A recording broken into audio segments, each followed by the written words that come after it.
Mr. Burson, I think we might have technical problems with our music. Do you want to go ahead and open up? Well, let's go ahead and open up. Good evening, CAU students and parents and family members, and welcome to tonight's Return to Campus Spring Semester 2022 Parents and Student Town Hall. We're delighted to have you join us tonight.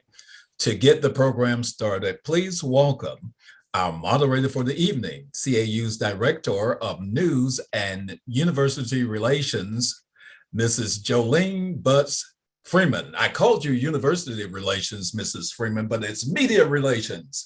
Please welcome Mrs. Jolene Butts Freeman. Mrs. Freeman. Hi, Mr. Burson. Thank you so very much for that great introduction. Good evening, Panther Nation, and welcome to the CAU Students and Parents Spring 2022 Status Update Town Hall via Zoom, of course. Now, this is just for you. It's going to be a lot of very important information, and we want you to really tune in, take detailed notes, and prepare to get all of the important information that we have for you tonight. So before we begin, I'd like to ask our university chaplain, and you know her well, the Reverend Dr. Tanya Miles, to open us up with prayer. Dr. Miles. Thank you so much, Mrs. Butts Freeman, and good evening, everyone. You know, when we want to encourage someone, we often quote the words that God spoke to the people through the prophet Jeremiah. We talk about plans, the plans that God has for us. Yet there are words before and after this declaration that are equally as powerful, if not more. At that time, God knew that the people wanted to return to the familiar surroundings. He assured them that they would when he said, "I will come and fulfill my gracious promise to bring you back to this place. I know the plans that I have for you in mind, plans to prosper you and not to harm you, plans to give you a future and a hope." But then God promised to those who seek after him with their whole heart, call upon him and pray that they would see him. Brothers and sisters, I need to see God's goodness and God's faithfulness at work. How about you?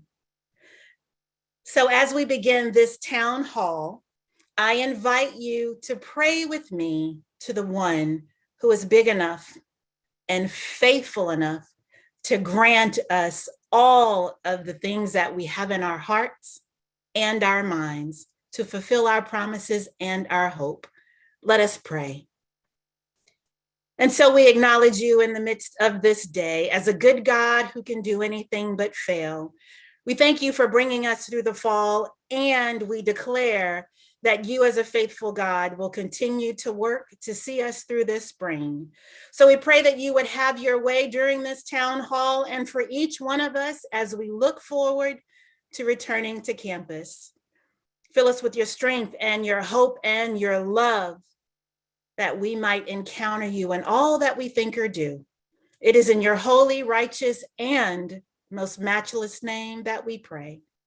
Amen and amen. Mrs. Butts Freeman. Amen. Dr. Miles, thank you so much. I say this after every prayer and after every town hall or meeting that we have, but whenever you pray, I just have these chills and I leave more enthused and feeling like I have a ray of hope. So I just want to thank you. I'm excited after every prayer. So I just thank you so much personally from the bottom of my heart. Amen. And to God be the glory, because it's all God. Yes, ma'am. Yes, ma'am. Well, we're going to move right along, guys, and I'm going to welcome again our parents and our students at our town hall. Now, we have a distinct group of leaders that are going to talk to you this evening. Our provost, Dr. G. Dale Wesson, and our esteemed president, Dr. George T. French Jr., who is going to join us a little bit later, but let me tell you why he's going to be joining us a little bit later. He has a really, really good reason, you all.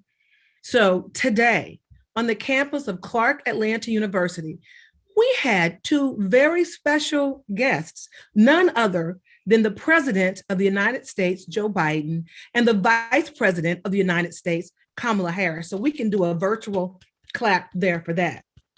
They came to our campus And they talked to us about the importance of voter rights, the importance of getting out and fighting against voter suppression. And they told us to make sure that we do all that we can to put pressure on our leaders to make sure that they pass. And let me get it right. So I want you guys to know what it is, because see, you guys are our future, and you guys are our future leaders, our future politicians, our students, and you guys need to know this. The John Lewis Voting Rights Advancement Act, they said, let's get it passed. He was fired up too. I wish you guys could have heard Biden. And then he also said, our Freedom to Vote Act. We got to get out and vote, students. So your vote is very, very important. So no matter whether you vote absentee ballot, whether you leave and go and vote back home, it's important that you understand that you walk now, as President French said, on the sacred grounds where leaders who started the civil rights movement and who actually worked to fight against voter suppression once stood. So you guys need to take that seriously. I know you get it in orientation, but you need to know just how amazing it is to attend the Atlanta University Center, Clark University, and our neighboring institutions. So without me getting on the soapbox too much, I'll move forward and go ahead and introduce our other panelists. So we also have joining us today, Ms. Jasmine Johnson. She is the SGA Undergraduate Vice President. Jasmine, do a nice wave there.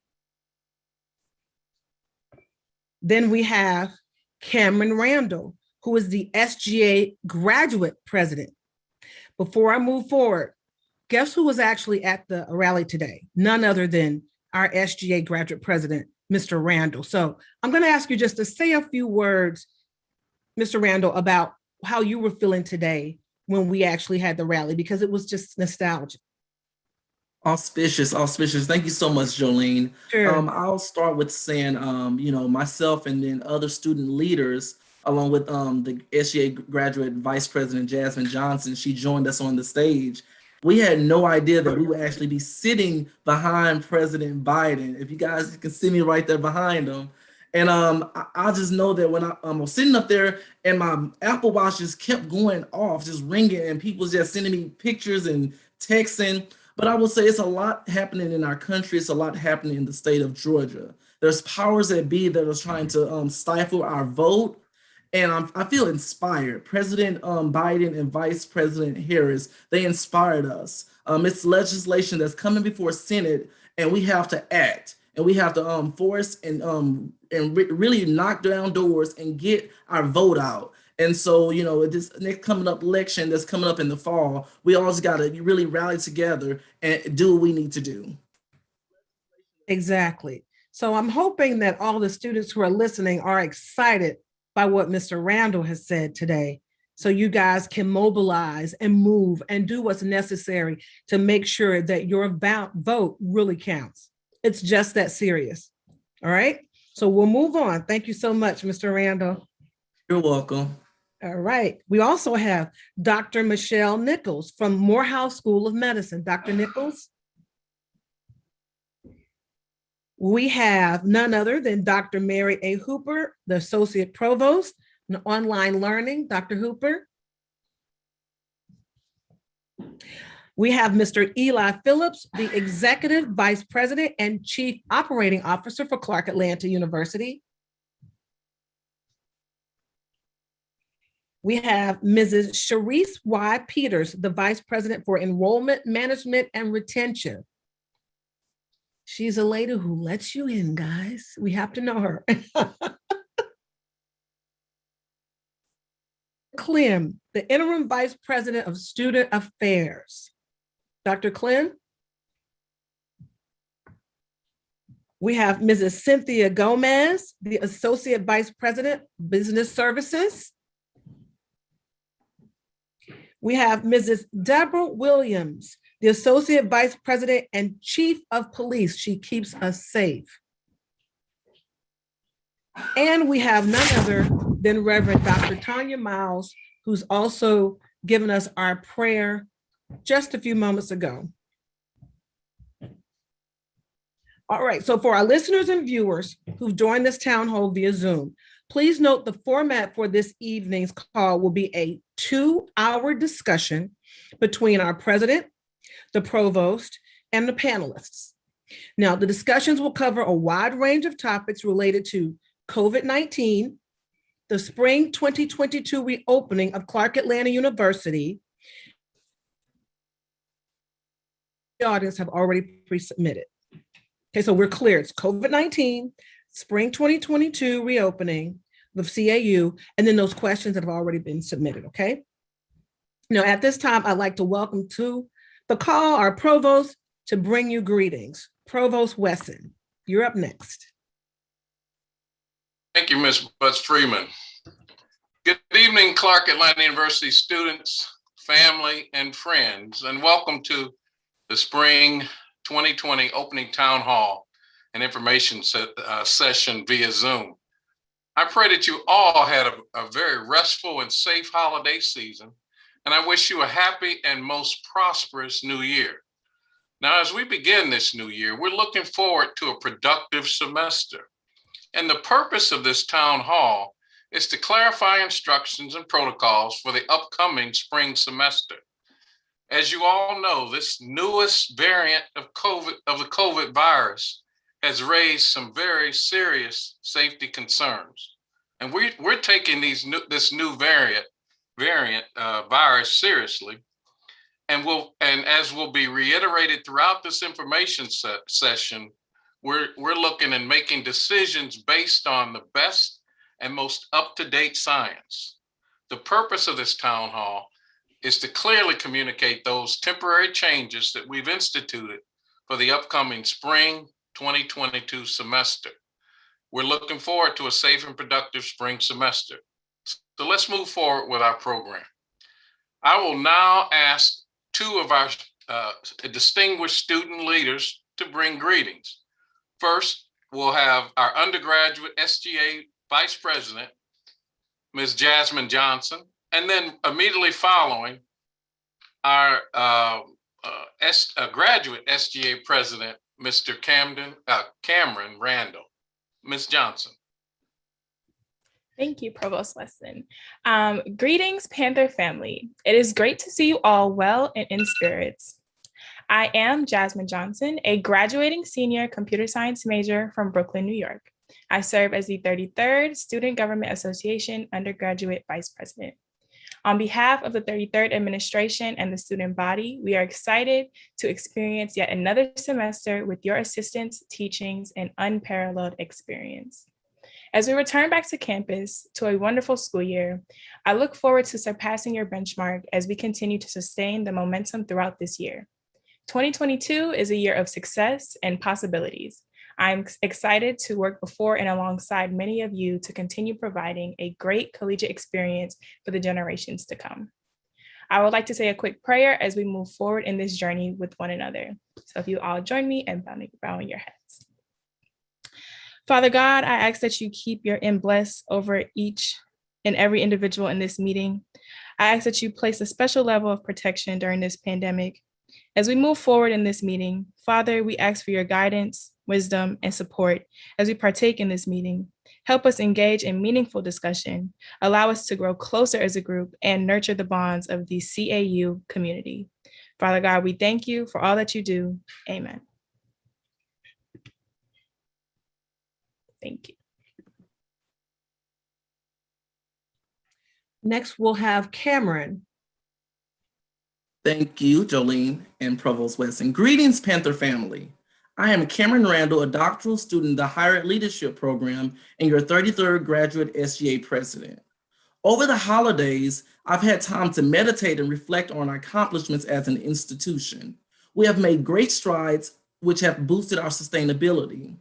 Overall, and in the grander scheme of things, I'm at peace with our pace and momentum. Often, we tend to use algorithms and forecasting to plot an institution's viability 10 and 15 years into the future, but often doing the essential, we forget to stop and look to see how far we've come. In every moment, I give the best that I can.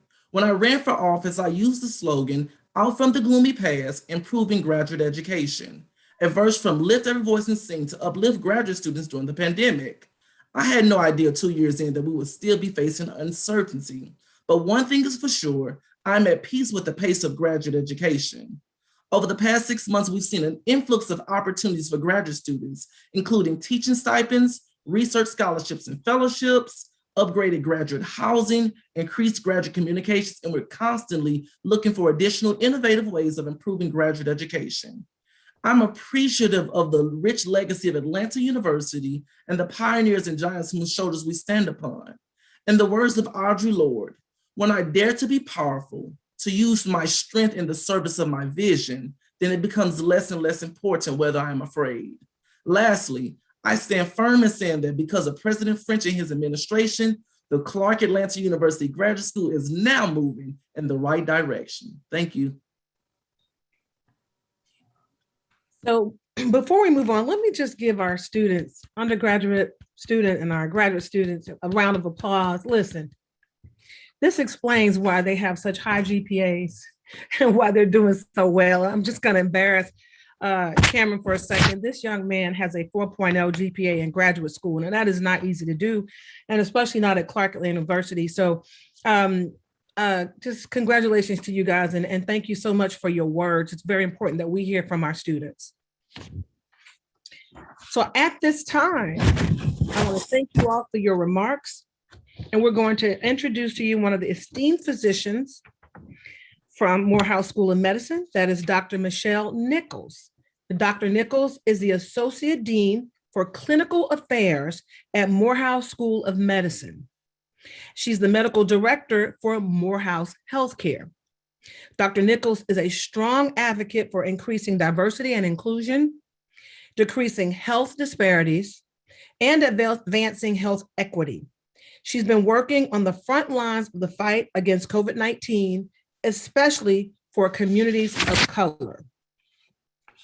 So at this time, I would like for Dr. Nichols to bring forth valuable information that she has for us this evening. Dr. Nichols. So first of all, I want to thank you all for the invitation and say that I am very honored to have an opportunity to speak to you. I also want to congratulate Clark Atlanta for hosting our president and our vice president today. So I want to say congratulations. I also want to say that I want to just say thank you to both the students and the parents for entrusting us to care for your children or for you. Because at Morehouse Healthcare, we are the providers for the Student Health and Wellness Center. And so I would just want to say thank you to the students for coming, and thank you to the parents and friends for allowing us to care for them. So as we start, I think my slides should be coming up shortly, but let me start by saying that one of the things that I wanted to do, so I'm an AKA, so one of the things that we learned for those people that are in Greek organizations was that you learned your Greek alphabets. And so one of the things that we wanted to do was just as a reminder for those people that remember that Omicron. And so what I wanted to say, what is Omicron? Because that's what we want to talk about. What is this variant and what is it? So first of all, Omicron is the 15th letter in the Greek alphabet. And if you look at my photo here, you'll see that the best way to fight it is through vaccines. And those pictures going around, that picture of the virus is our vaccines. So next slide.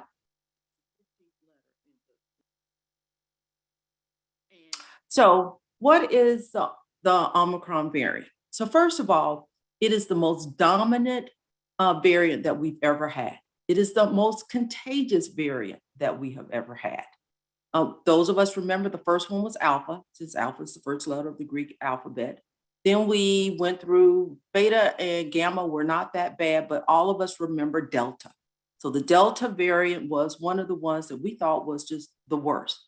But we quickly realized starting last month that Omicron is even more transmissible and contagious. And now it accounts for our fifth surge. Yes, I said that, our fifth surge that we have had over the last year and a half, and accounts for 95% of our cases. So most people have seen the headlines. Headlines said that we had our single day highest positive rate. So if you look at Georgia, on Friday, we had a highest positive rate that we've ever had. when we had 26,000 people that tested positive. Our hospitals are near capacity. So if you're here in Atlanta, and those of us know about Grady, Grady now has 269 people that are in the hospital because of COVID. Overwhelming majority of them are unvaccinated.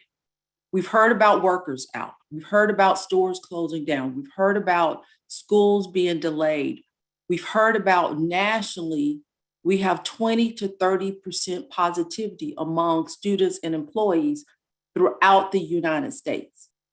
So that's one of the things you've seen the headlines. So what I wanted to do was to help you understand how rampant and how contagious this is to refer you to the next slide, because I've always thought a picture is worth 1,000 words. The next slide. So this is data from the CDC from yesterday. So what this shows is red. We are at the highest level. So it talks about the positivity rate. This is the United States. It's almost 30%. That means when you look at 30%, that means that 1 in 3 people have probably had the virus over the last month. When you look at the number of cases per day, per the CDC, that's 1,422. This is as of yesterday. That's per day over all the United States. If you look, and some states, are bigger than others, but look at the slide on the right-hand side. This is the first time I've ever seen where the United States was all red. So when we looked at the Delta variant, that picture was red with yellow. Yellow means that it's moderate, yellow and red. If you look at it now across every state, it is red, means that we're in a high level. So what does that mean? So next slide. So when you think about what that means, what can you do to decrease the risk? They're saying, what can I do? How can I protect myself? What can I do for my children to protect themselves? What can I do as students to protect myself? So the first thing is the mask. Face masks are always important, but we can't just wear the cute cloth face mask that we wore in the past, because this is a respiratory airborne.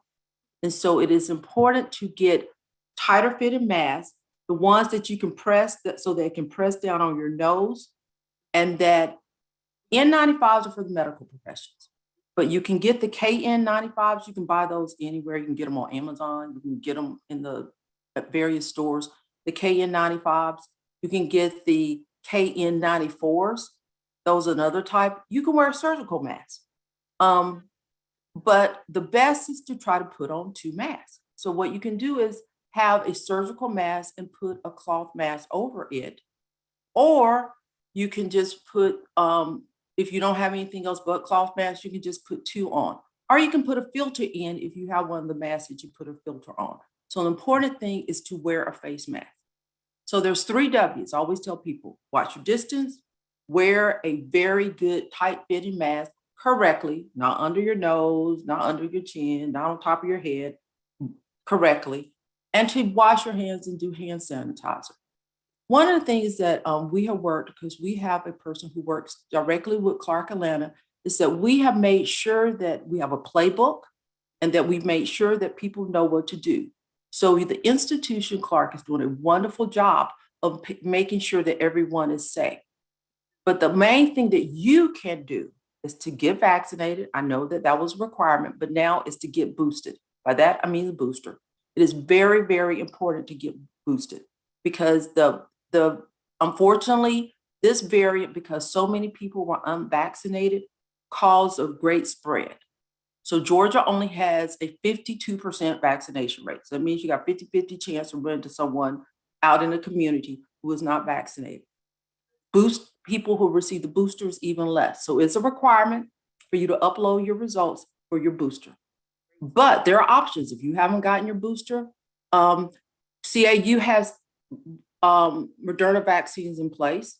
Morehouse School of Medicine, which is right across the street at our new Student Health and Wellness Center and our Lee Street building, we have walk-ins. Anyone can walk in. We have all the vaccines available. We have Pfizer, we have Moderna, we have Johnson & Johnson. But the good thing is you can mix and match vaccines. So just because you got a Pfizer vaccine does not mean that you can't get the Moderna vaccine. I also have the phone number. So if you call that number, you can make an appointment. And the other thing is to make sure you get your flu vaccine. Why?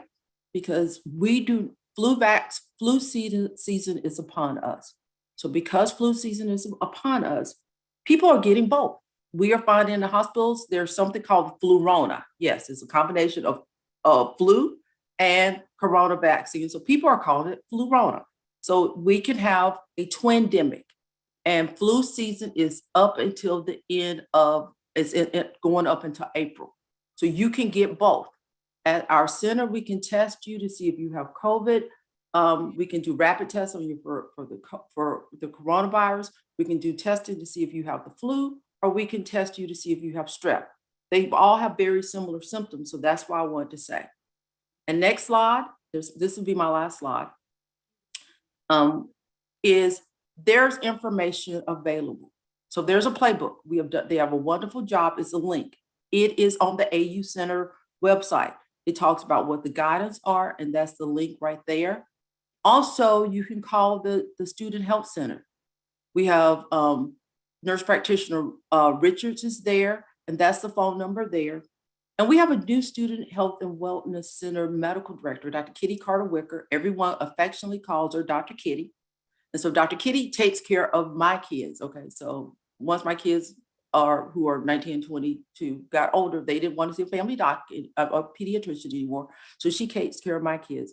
She's been in practice for over 25 years. She used to be over the teen clinic for Fulton County. So Dr. Kitty is the new person. I think your student will absolutely love Dr. Kitty, but she's the new director. She's looking forward to meeting with leaders and the students leaders there. But that's who the new director is.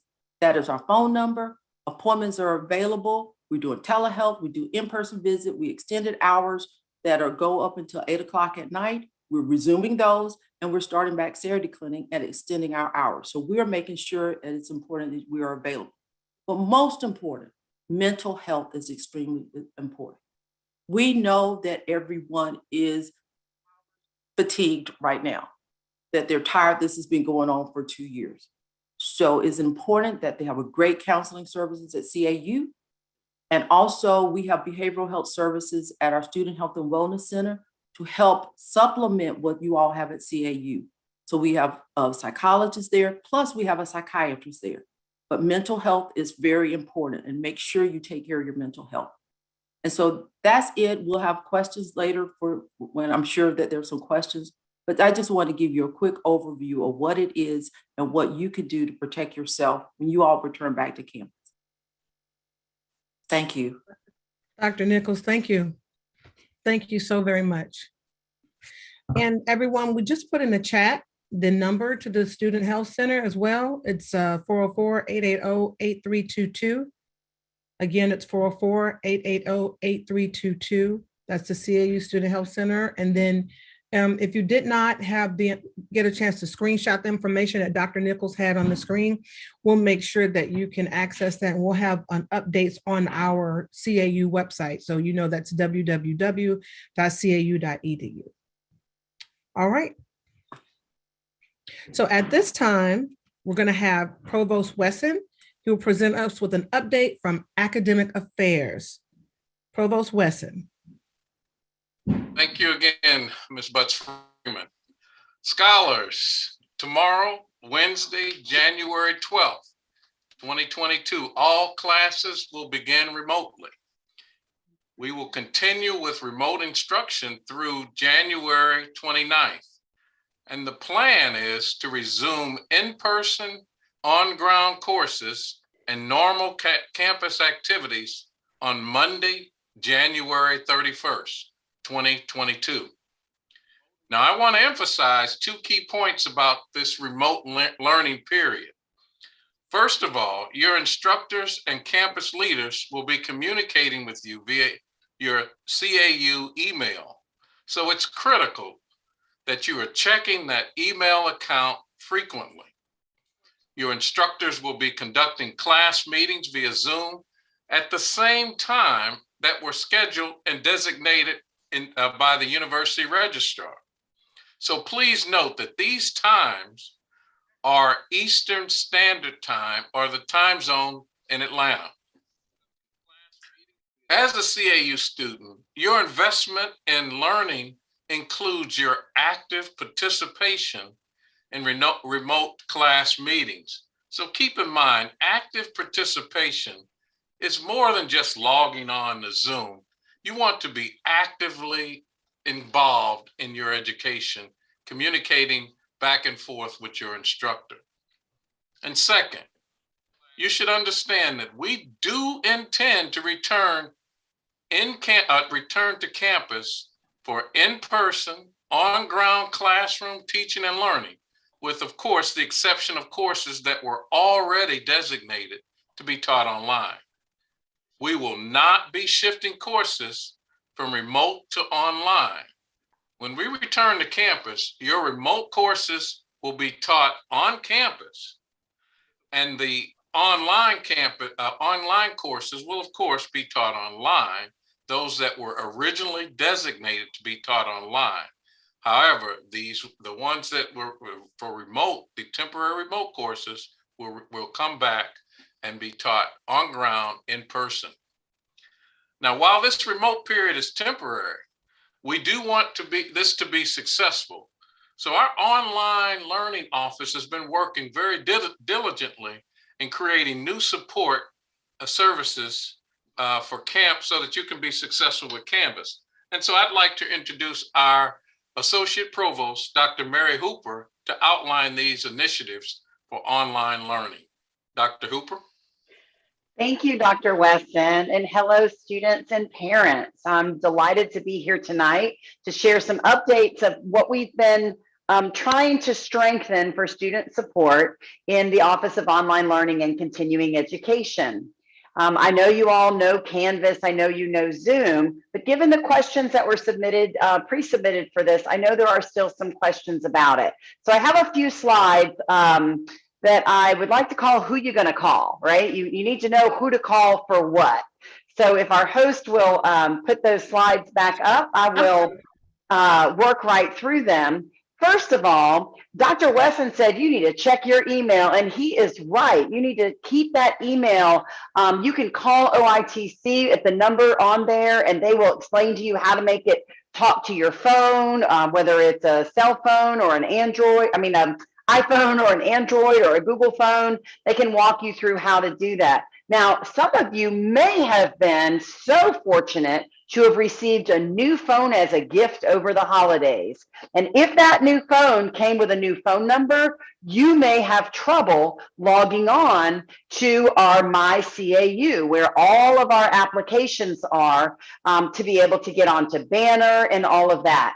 So if you have a new phone number, you'll need to go to another email device and email support@cau.edu, give them your name, your 900 number, and let them know that you need to be able to reset your MFA, multi-factor authentication. It's one of the ways we keep you and your data safe.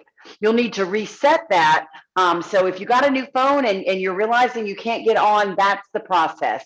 Email support@cau.edu. Now, you'll see there's two sides to this screen.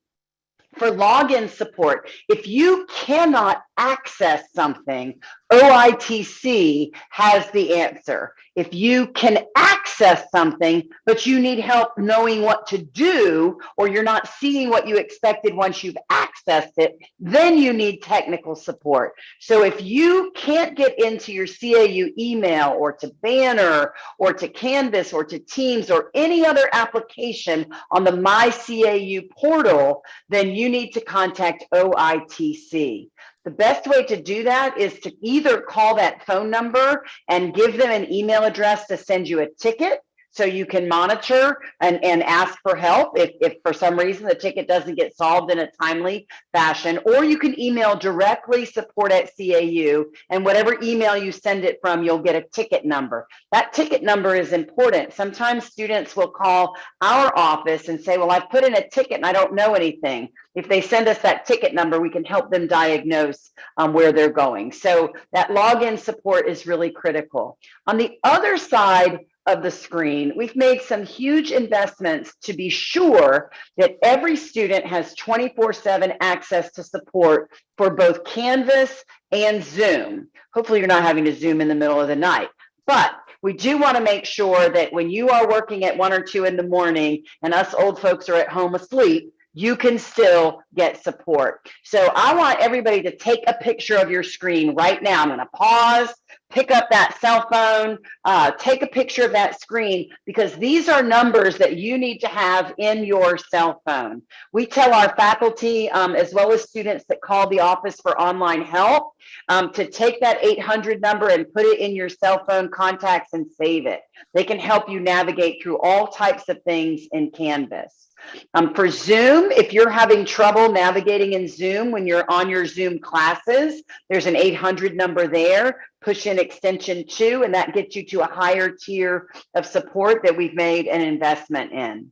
Now, in general, for remote learning, if you're having trouble that's not about Canvas, but maybe about something else, you can email CITLE, C-I-T-L-E at cau.edu.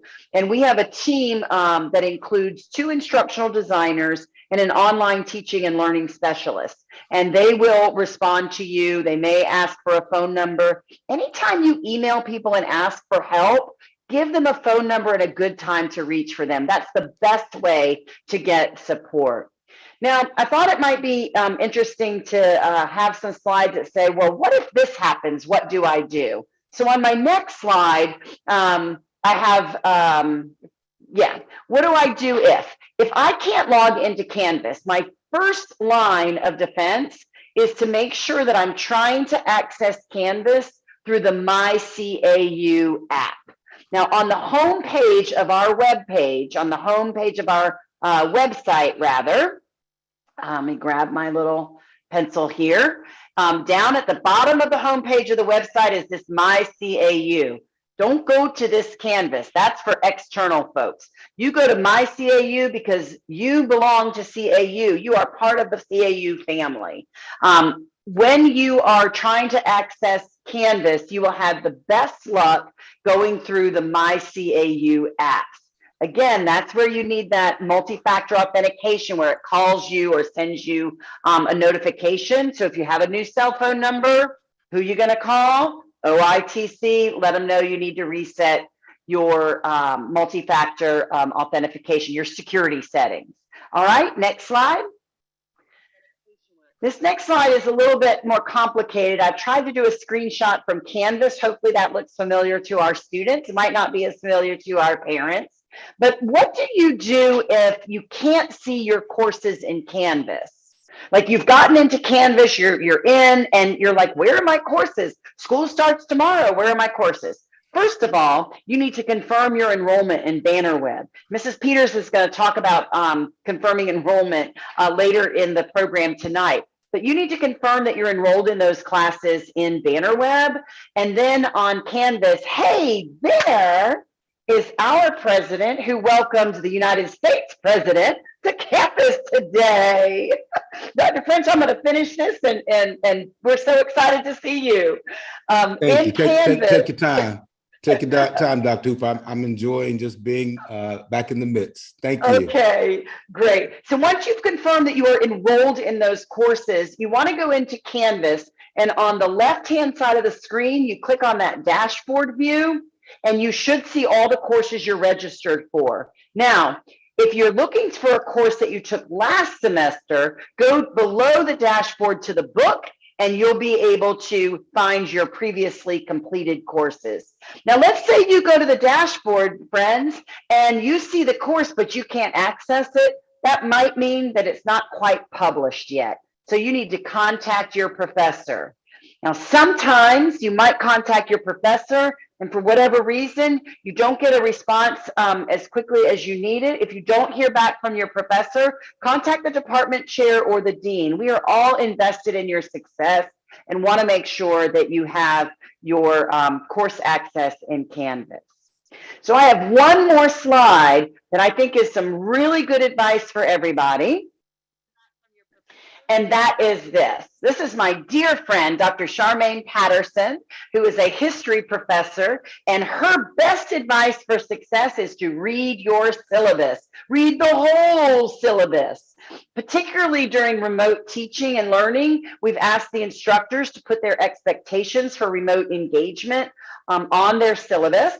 And we want to make sure that you have a clear understanding of what's expected, how to contact them, and things like that. So we are excited to support you. And if we could go one more time to the slide of who you're going to call, Dr. Rhodes. And we want to make sure that you have a clear understanding of what's expected. One more back. Yes.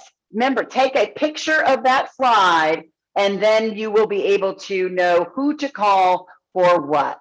Thank you so much. And I think, Ms. Butts-Freeman, that we're going to pivot right now and welcome back our president.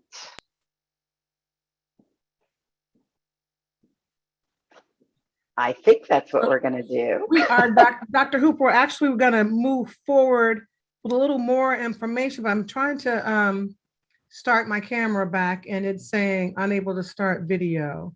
Yes, that's what I'm getting as well. All right. Well, wait, now, okay, now it says start video. There we go.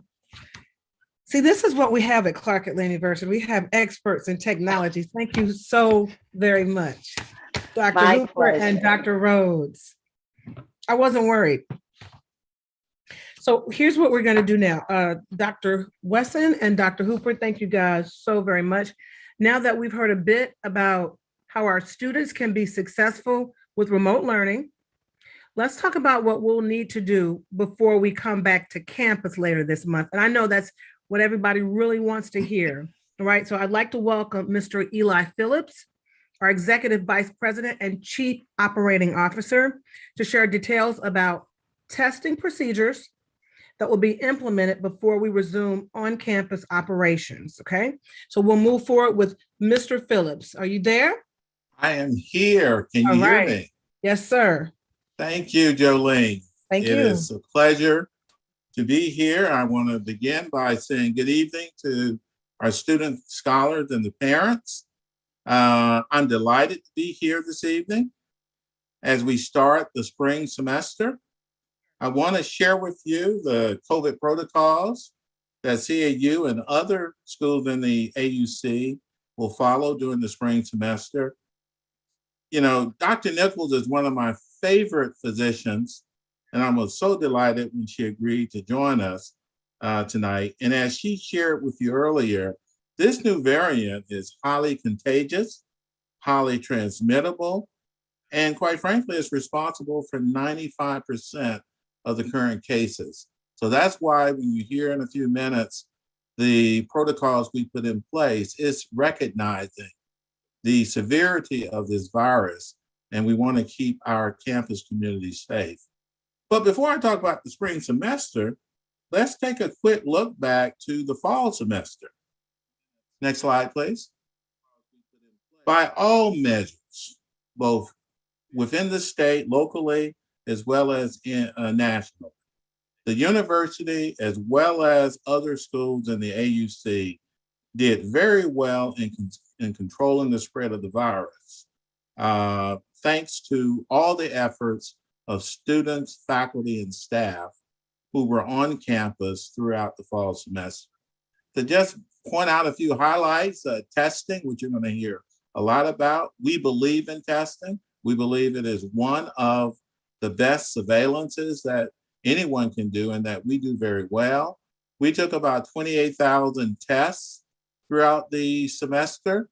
We had about 92 people to test positive, and our positivity rate was a 0.33%, less than 1%. That is a very, very good positivity rate for that period of time. But we recognize, quite frankly, that that was dealing with the Delta variant, not the current Omicron variant. 90% of our employees are fully vaccinated, and 80% of our our students back in December were fully vaccinated. But I want to stress that for the spring semester, no student will be allowed to register for the spring semester without being fully vaccinated. That's both with respect to any returning students from the fall, as well as new students, undergrad and graduate students who will be coming this spring. Next slide.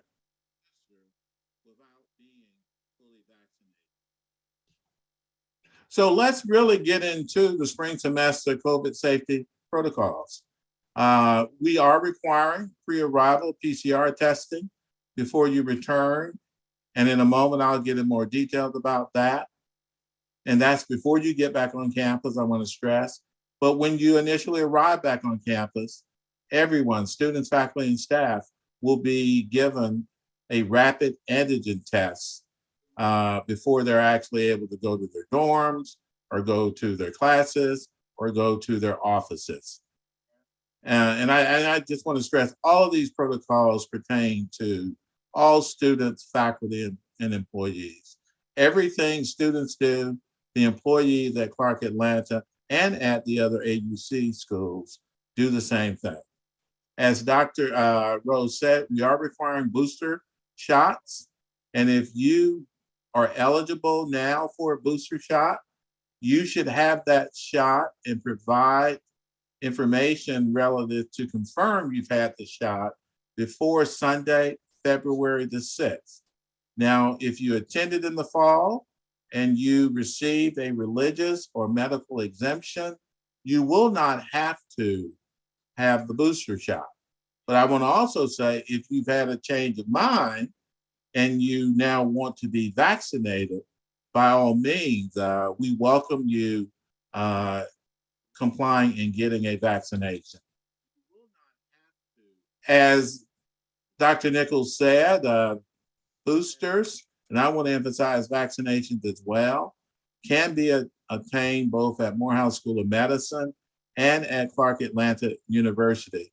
At CAU, we give boosters and vaccinations on the 3rd floor in the Cornelius Henderson Student Center, Monday through Fridays, without appointments. So feel free to actually go over there if you want to get a booster. But Morehouse School of Medicine, as Dr. Nichols says, gives the array of services with vaccination and boosters. And really, they're an easy walk over to the Student Health and Wellness Center. And with regards to students, once you have gotten your booster and they've affixed it on your vaccination card, you need to upload that to the My Panther Health portal. I think many students know how to do that, particularly if you're returning.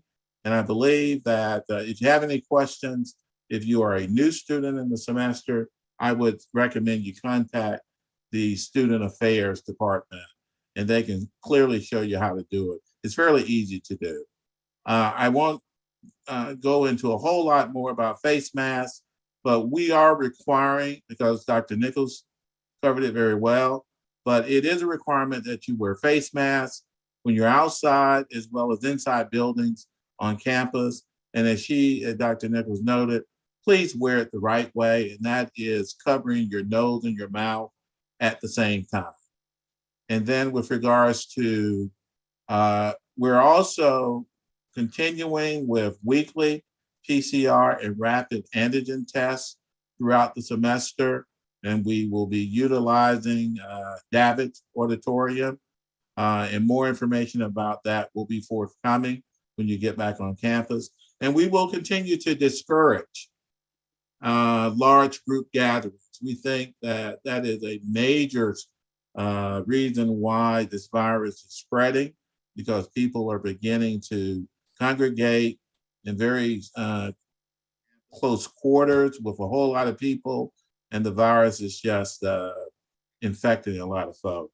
And then, as Dr. Nichols said, and you can find it on our website after or during this town hall or afterwards, we have put the AUC Spring 2022 campus guidelines, COVID guidelines, out on our website. Next slide, please. All right, I want to just briefly kind of talk about pre-arrival PCR testing. The AUCC, we've engaged an outside company to administer that test, and it will be a PCR saliva test this time around. And what's really interesting is it seems like for this particular variant, the PCR saliva test is being viewed as a lot more effective than the PCR test previously used. But we are using this vendor. Here's the website that you can go out. It's active now. You can request your home saliva kit. You must register. And also on our website, we have detailed instructions on how to register and order your kit. But once you register, the home kit and instructions will be sent to the address that you put on your registration, and you'll get that kit within 2 to 3 days. So when you're entering the address, if you're not at your home and don't plan to be at your home, please enter the address where you will be within 2 to 3 days so that that kit can be sent directly to you. And along with the kit and the instructions, you will get a prepaid shipping container envelope to send back your specimen.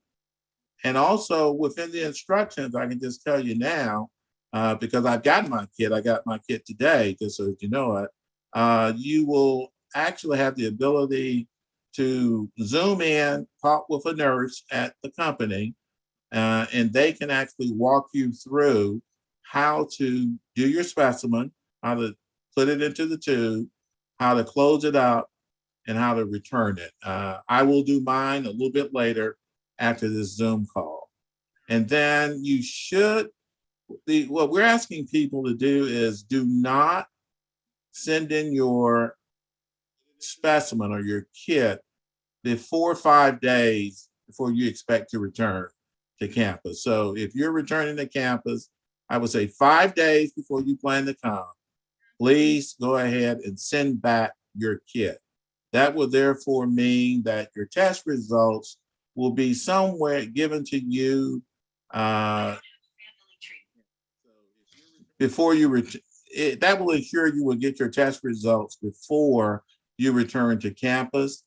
And I want to just indicate you have to wait to get your test results, and they must be negative before you return back to campus.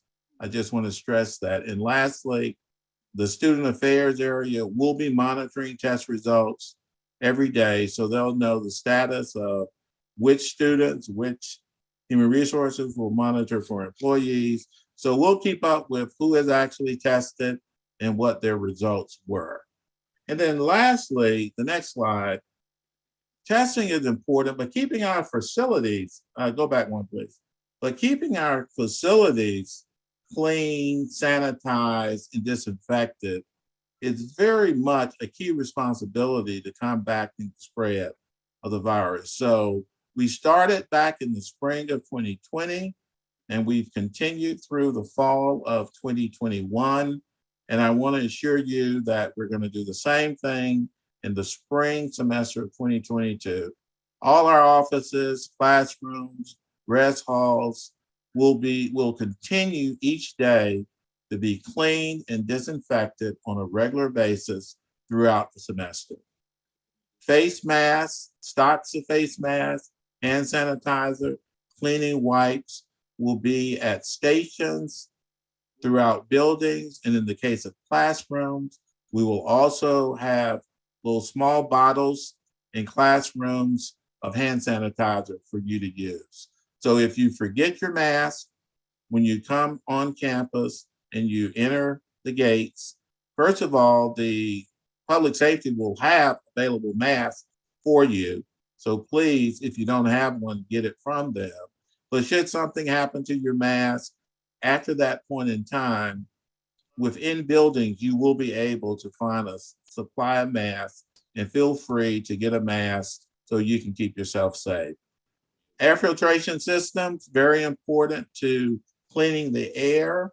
So we had started back in the spring and will continue the spring of 2020, and we'll continue the spring of 22 to change the filters in our HVAC system when required and when needed. We do have designated isolation and quarantine facilities available for our residential students who contract the virus and have to be or have been exposed to people who have contracted the virus in order to isolate or quarantine. And then lastly, and we're very pleased with this, and I want to give our Associate Vice President in Business Services a lot of credit, and you will hear from Cynthia Gomez momentarily, but she came up with the idea, and we've installed, or we're in the process of installing what's called intelligent touchless lockers that will be in the student center for students, faculty, and staff to pick up parcels that may be shipped to them or delivered to them on campus. What this will really do is prevent a bottleneck of people standing at our mail center, waiting kind of very close to each other to get a parcel, when actually those parcels now, you will be able to pick them up on the first floor in one of these lockers. It'll be digitized, so you'll have a discrete digitized number to enter, and it will be available from early in the morning until late at night, not 24 hours a day, but it'll certainly be greater than 8 hours a day, that you can come at your leisure and pick up your parcels should you receive it. And you will be notified that the parcel is there. So I just wanted to share that we are ready for you. We're looking forward to your arrival, both in housing as well as on campus real soon. Thank you, Jolene. Thank you. Thank you so much, Mr. Phillips. We really appreciate you, and we appreciate you sharing that valuable information. Now at this time, we're going to move forward and let you guys hear from Ms. Sharice Peters. I know that there may be some students who are on the webinar that need to confirm their status as enrolled for the 2022 semester. So Mrs. Sharice Peters, she's our Vice President for Enrollment and Retention. She'll come now to tell us the steps that students can take to confirm their enrollment. Ms. Peters. So good evening. Thank you, Jolene. I appreciate that. And hello to my undergraduate and graduate scholars and their parents and their significant others and partners and kids and dogs, whoever's sitting around you, making sure you get all the information that you need. So I'm going to briefly talk to you about some things you need to know relative to your enrollment for the spring semester. Many of you, all of you, whether you've read it or not, have gotten emails from me over the past several days talking about all this stuff, trying to tell you about your status. And I have been emailing you back as fast as I can and referring you to the people that we need to refer you to. So the first thing I want you to do is take a picture of the slide right here with my email address. Because at any point, at any time, if you have just not sure, can't get in touch with somebody, or just need to know what to do, I want you to feel comfortable, parents, that's including you, to email me. I answer emails 7 days a week, and I try to respond to all emails within a few hours of me getting them. And I get a lot. So please make sure you feel very, very comfortable just emailing direct me if you have any questions about anything. So next slide, spring 2022 enrollment. Okay, a bunch of things. Take it, keep your camera out because I want you to take these pictures. These are key things. These are the key dates relative to enrollment for spring 2022. So today, regular registration closed. Regular registration closed for the spring semester at 5 o'clock today, Eastern Standard Time. So if you're trying to go in to register for some courses right now, you wouldn't be able to, but no fret, we've got some time to do that. Today, and I've gotten a lot of emails about this, Classes will be canceled if you aren't financially cleared or confirmed. And I'm going to talk to you about what that means, confirming, financially clearing, what you need to do for that. And again, I don't want you to fret if you don't know what your status is right now. I'm going to explain how to do that. And we'll talk through, and especially in the question and answer period, how we can get you in classes still for the spring term. Late registration. So after we close registration today, registration will be closed for Wednesday as we work through some processes, and then it will open up again on Thursday. Late registration, where you can add or drop a course or register for the first time if you haven't been able to register, will open up on the 13th, and that goes through the following Tuesday on the 18th until 5 o'clock. Please remember about that time frame, because once registration closes on the 18th, it's pretty much closed. So registration, regular registration closed today at 5 o'clock. Nothing can happen tomorrow relative to registration. We'll be cleaning up things. If you are dropped in air, we'll talk about that in a second. But then registration will open back up on the 13th on Thursday, and it'll go through next Tuesday on the 18th. One of the reasons why institutions do that is because this is the first week of the semester. And say you registered for a course that you shouldn't have or isn't working with their schedule. This gives you an opportunity to attend that course next week. And if you need to make some changes, you'll be able to do it through the 13th and the 18th.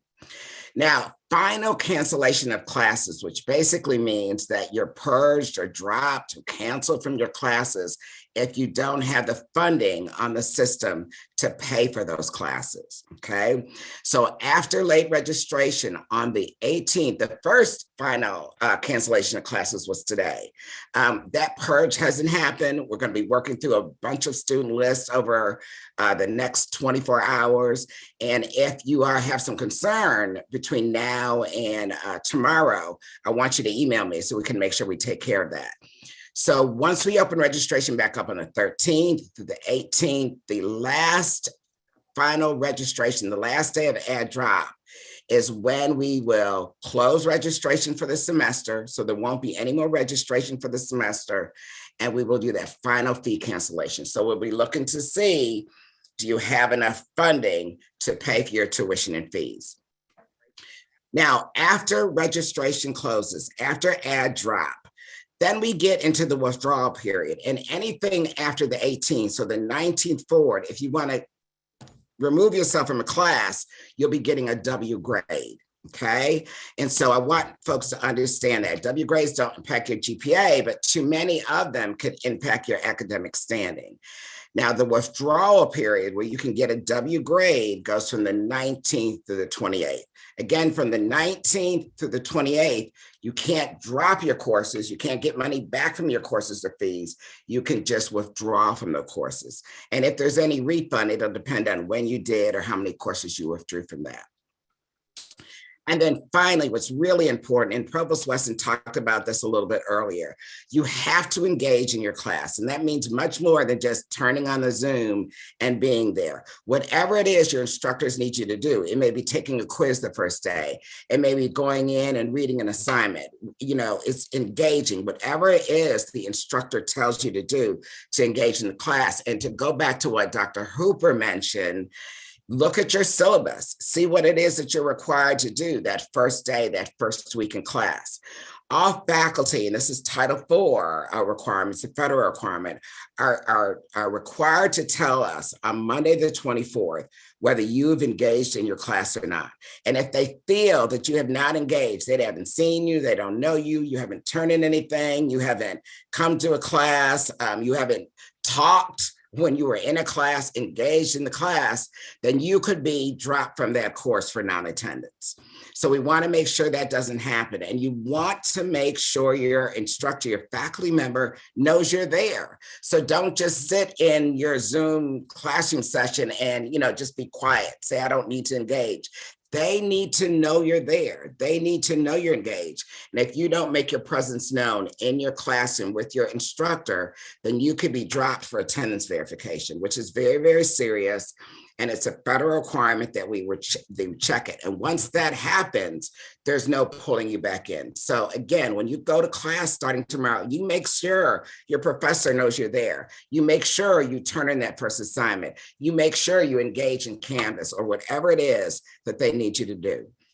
Next, and I hope Betty takes a picture of this, just 2 seconds, because I need everybody to take a picture of these critical dates. I don't want anybody in this town hall to email me later and say, Ms. Peters, I didn't know. Okay, so make sure you know the dates. Okay, next slide. Next slide, Dr. Rhodes. I guess, okay, there we go. So the key question that I get all the time is, how do I confirm and financially clear my enrollment? So the first stage is you get advised, you register for your courses, and then you got to do something at Clark Atlanta University is called getting financially enrolled. What that means is you have enough aid, funding, or an approved, it's in the system, payment plan that's going to cover all of your charges, your tuition, your fees, your book bundle, your housing, your board. And this is what's going to confirm your financial enrollment, and you'll be financially cleared.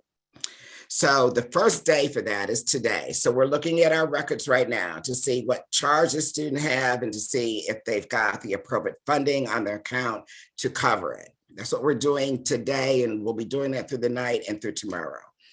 The next, so when we open back up for, so say you get canceled from your classes, you'll have an opportunity on the 13th to go back in and register. Now, let me just say this to you. A lot of students kind of wait and hover and wait on fee cancellation, the first one, because they couldn't, class got full, they couldn't get into a class. You want to make sure, they're going to wait. And then on the 13th, say you got canceled from English 201 or whatever the class might be, someone's waiting to see, can they get that spot? And when the late registration opens up on the 13th, they're going to try to get that spot. So if you were canceled because you weren't able to get the funding there, you need to get up on the 13th at 12:01 a.m. in the morning and get yourself registered back in that class, because they will fill up quickly.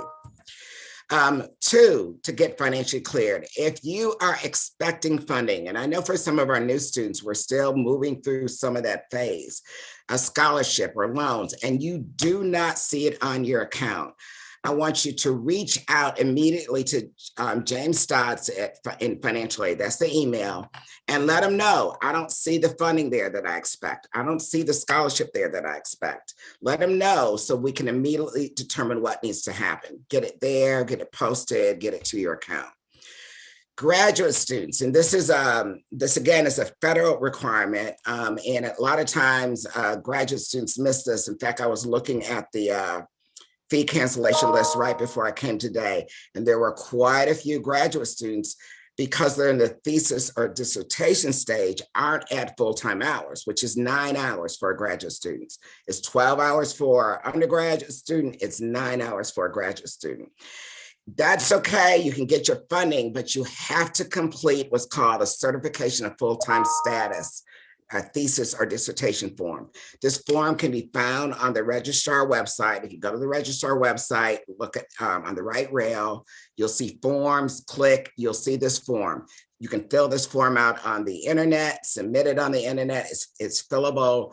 It'll go to the registrar's office. The registrar can say to the Department of Ed that you're a full-time student, graduate student, even if you're taking thesis or dissertation hours. It's really, really important. What we're trying to do, just to kind of give some of you all some ease, because I already know I can feel, I haven't done that form and they're going to cancel my classes. We're going to work with you graduate students. We're going to look at those of you all that are on these dissertation and thesis hours, and we're going to not cancel you today, giving you time through the 18th to get this form in. But it's really important. You will get an email from me directly. It'll say Sharice Peters, 900 so-and-so. You know it's coming directly to you, and you will get an email, probably from me tomorrow afternoon, with the form attached telling you to fill the form. Just follow the instructions and you'll be fine.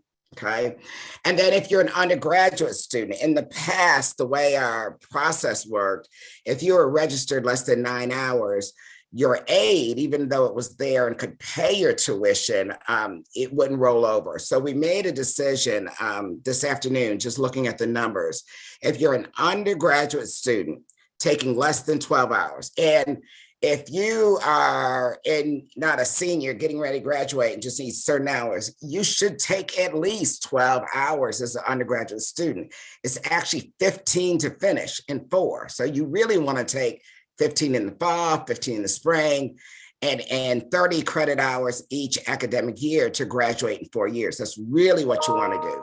But if you're an undergraduate student for whatever reason, couldn't get a class, or you're still working with your advisor and you're less than 12 hours, we're going to go ahead and financially enroll you. So if you have enough aid or funding there ready to go, we're going to go ahead and financially enroll you.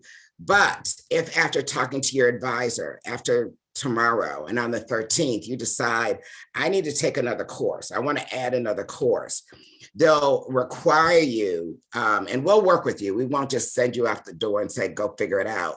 The staff will work with you. The financial aid staff, the registrar staff, the advisement staff will work with you, student account staff, to make sure there's funding there to register you for that additional course. And many, many times there is. But so don't fret. Once you get cleared and then you find out in late registration, you've caught up with your advisor, I'm going to add another course or 2 courses, you'll just, the first thing I would recommend doing is just getting to financial aid and saying, hey, I'm going to add another course. They will make sure you have enough funding, get it all cleared, and then you won't have any problem.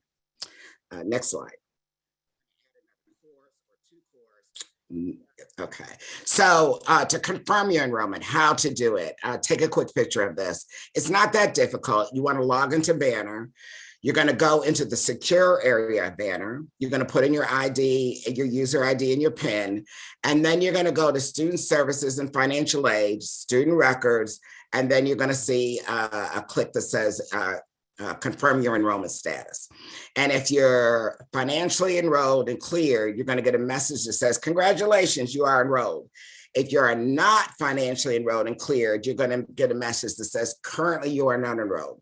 So I'm going to challenge every single one of you parents, whoever does the business, somebody needs to be doing the enrollment business, to go onto the scholars account tonight and see what that status says.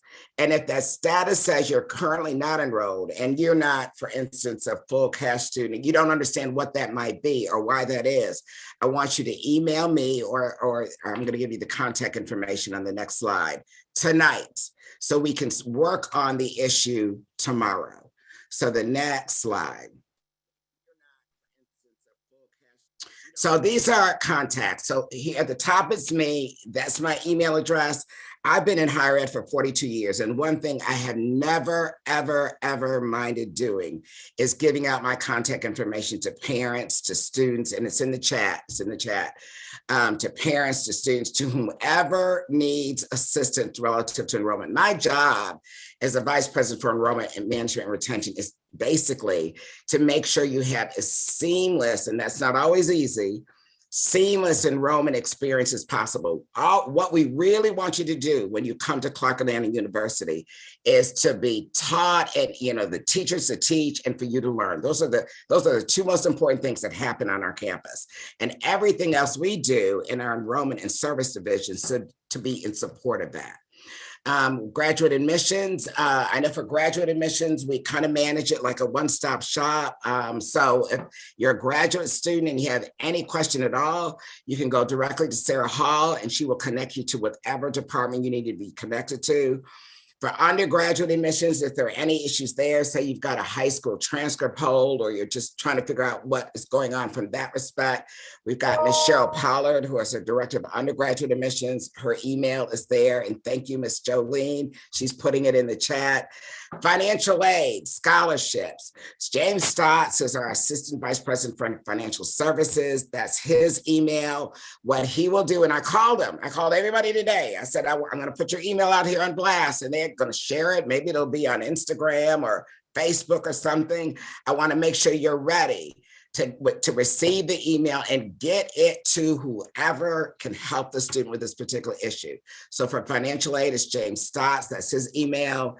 For the office of the registrar, there are a lot of people in the registrar's office that do a lot of things. They will receive that email from their registrar, and then they will send it to the appropriate person for that to be managed. For student accounts, you want to know about your payment plan. You want to know about a credit card or cash payment. Maybe you're confused about figuring out a direct deposit, or you want to know about how to put in, direct deposit, how, so you can get your refund done. Just email student accounts. That's their email right there, and their phone number. They are extremely responsive and they will answer any questions. I've been working with my colleagues for the past several days, responding to 100 of inquiries regarding confirmation of enrollment, and they are responsive. Now, advisement, and you're going to be talking to the real expert on this at Clark Atlanta University in a few minutes, Dr. Cynthia Gomez. But I do get a lot of emails relative to advisement. I need my pen. So if whether you're an undergraduate student or graduate student or continuing student or new student or transfer student or readmit student at Clark Atlanta University, you need a registration pen to go in and register for your courses in Banner. So you're going to be advised. And each department kind of has a different way of doing this. Generally, they advise you and they kind of put the agreed courses on a worksheet. And then they'll give you the pen, and then you will go into Banner and register for your courses. Now, for freshmen and take away sophomores, I got to correct that, Dr. Clem, but freshman students are advised and actually registered by the Center for Academic Student Success. Dr. Clem will be talking about that in a minute. And for you freshmen that went to orientation over the past couple of days, they talked to you all about that. If you're a sophomore, junior, or a graduate student, then you're going to be advised by your departmental or major advisor. Now, I'm going to put my email out there again, just because I know you're going to need it. If you do not know who your department or major advisor is, shoot me an email or shoot Dr. Clem an email. She'll be talking to you in a second, and we will connect you with your advisor. It's a big, I don't want to say hurdle, but it's a big requirement in our registration and advising process is connecting with your major or departmental advisor. And just the other advice to that, and I hear this all the time from the schools and the faculty advisors who are phenomenal in our schools, they send you emails about courses and advisement sessions to your cau.edu email. I oftentimes, especially with our new students, will send emails to your personal email because you're not acclimated yet. You don't have your CAU email. But once you become a student, I cannot tell you how important that cau.edu email. I see all the time students send me emails saying, I haven't heard from my advisor. I don't know what to do. I connect them to their departmental advisor. And 9 times out of 10, the advisor or the department assistant has sent that student an email about advising and sent their pen to their cau.edu email. So it's really, really, really important to watch that, especially when you get in this key enrollment cycle of the university. So take a picture of that so you have the context there that you need. And again, I'm Sharice Peters. I am purposely here, solely here, to make sure you have the best experience you can have from when we find you to when you graduate.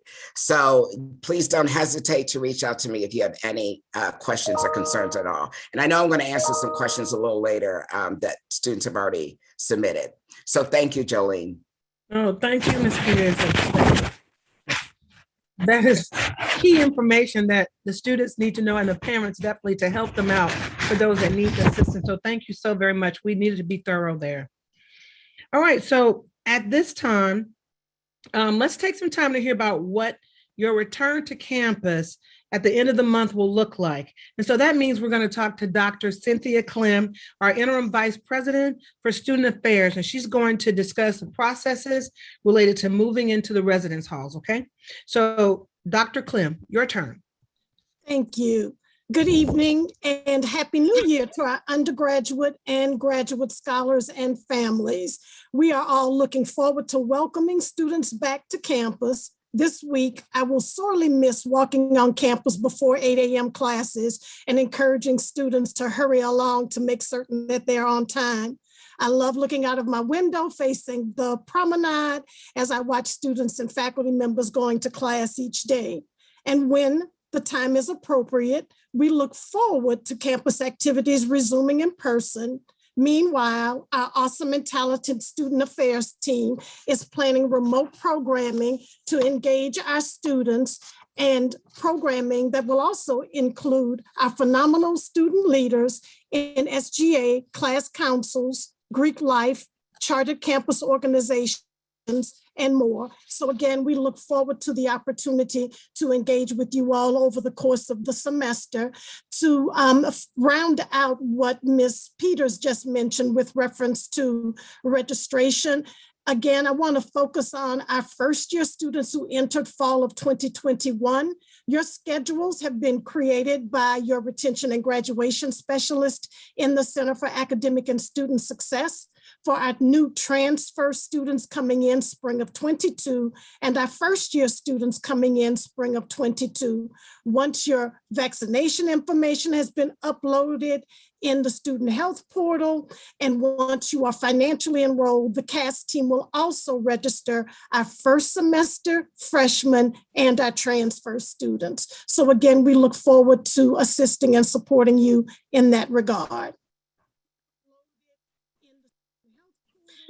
Just so that you all are aware, our housing application for spring 2022 is now closed, and our first year students, we are looking forward to welcoming you to the residence halls and our transfer students, along with our resident assistants, our orientation guides, and our student leaders. Our graduate and commuter students, you all will have to take a rapid test prior to reporting to class.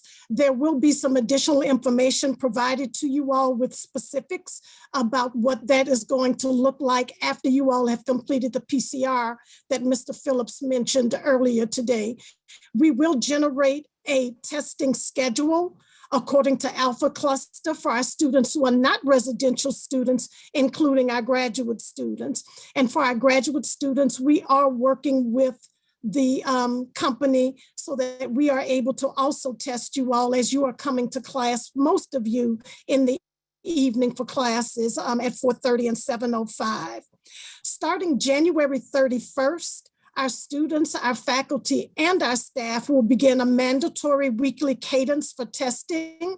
And I know that I'm speaking to students and I'm speaking to families, but I want to underscore the significance of testing at Clark Atlanta University, and that we are all going to be testing and on a weekly basis.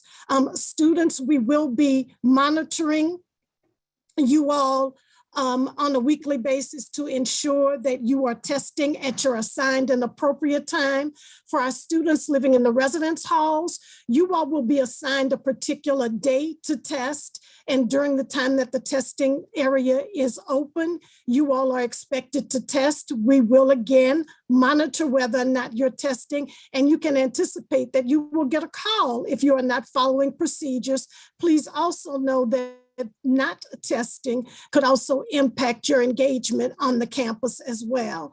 With our commuter students and our graduate students, we will continue to follow that Alpha Cluster assignment for you all to make certain that you all also have the opportunity to test on a weekly basis, as we are doing everything that it is that we can do to mitigate any instances on the campus. So all of that information will be provided to you with specifics with reference to your residence hall and or your Alpha Cluster based on your last name.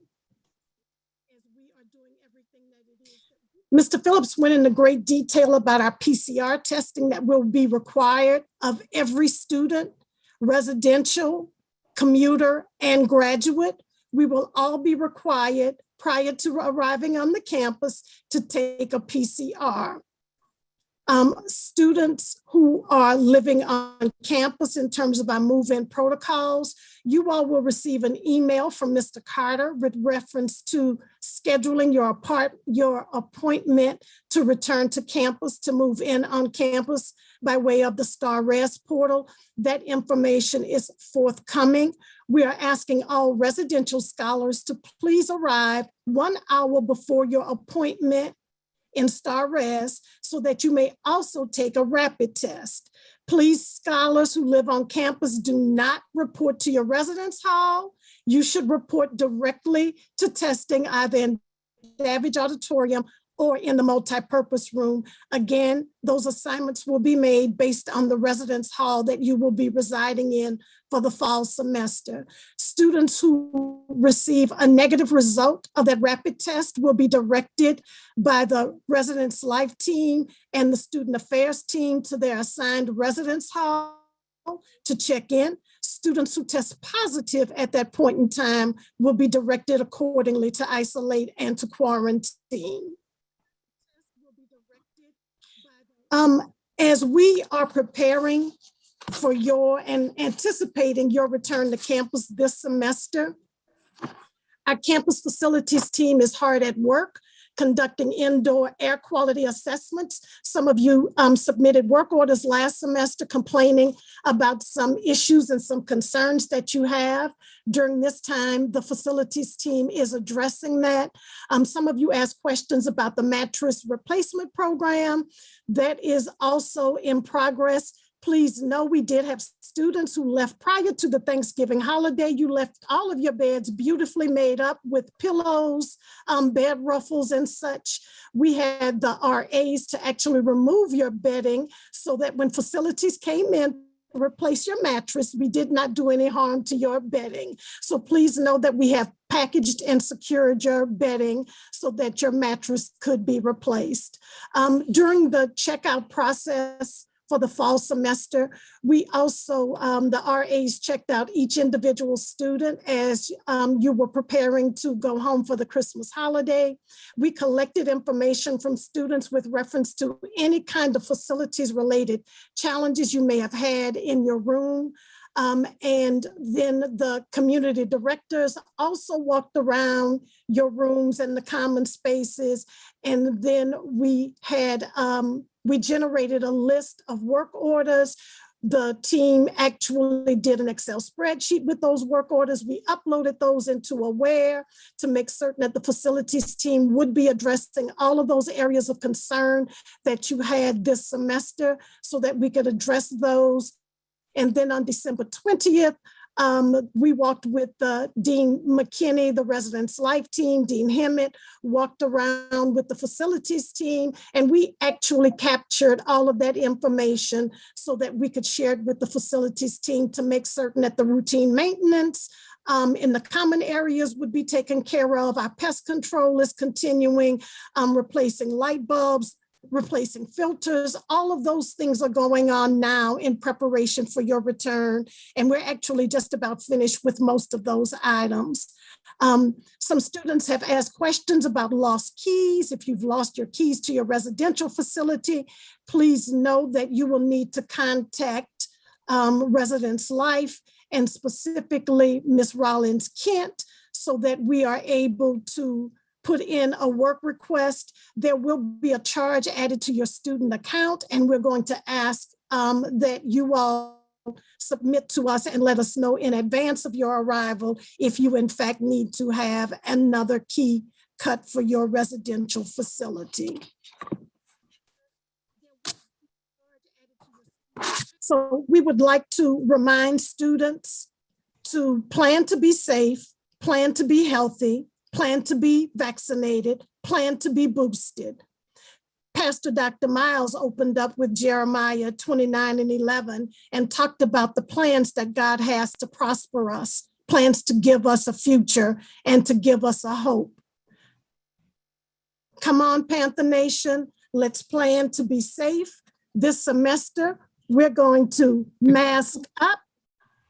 Dr. Nichols, my KN95. And my beloved Clark Atlanta. Come on, Panthers, mask up. Let's be safe. All right, Dr. Clem, thank you so very much. I appreciate the demonstration. You know, we have to put that CAU mask on top so they can see that, you know, we're repping our institution very proudly, I would say. But thank you so very much for that information. And we're going to go ahead and move on to Dr. Cynthia Gomez. And we know we're all looking forward to the students coming back, getting back in class, back into residence halls and having fun on our beautiful promenade. But we also want to make sure that they are equipped and have the resources that they need to be successful, both in remote learning and on campus when they return. So Ms. Cynthia Gomez, she's now going to address the processes that you, the students, will have to get access to get your textbooks, your digital and physical textbooks. So pay close attention because we don't want you saying, well, I didn't know. We're giving it all to you right here. And parents take notes as well. And of course, you know, this information will be on our website. So she'll give us that information. Ms. Gomez. Thank you, Jolene, so much. Panther family, we cannot wait for you to be back with us. Tomorrow is a huge day. So let's talk about the tools that are going to make you successful, and those are your course materials. We are so proud as an institution to have participated in what we think is a game-changing program for our students, which is our bundled book program. We call it Include Ed. We provide course materials to our undergraduate students for a flat fee that covers all materials they need by their first day of class. We are so excited that we have negotiated a price of $375 plus shipping if applicable, and it's usually not, for your entire semester's course materials. Next slide. We are so excited that we have negotiated a price of $375. The key components of this program are about our students' academic achievement, the affordability of your course materials, and of course, the accessibility of these materials on day one of class. Next slide.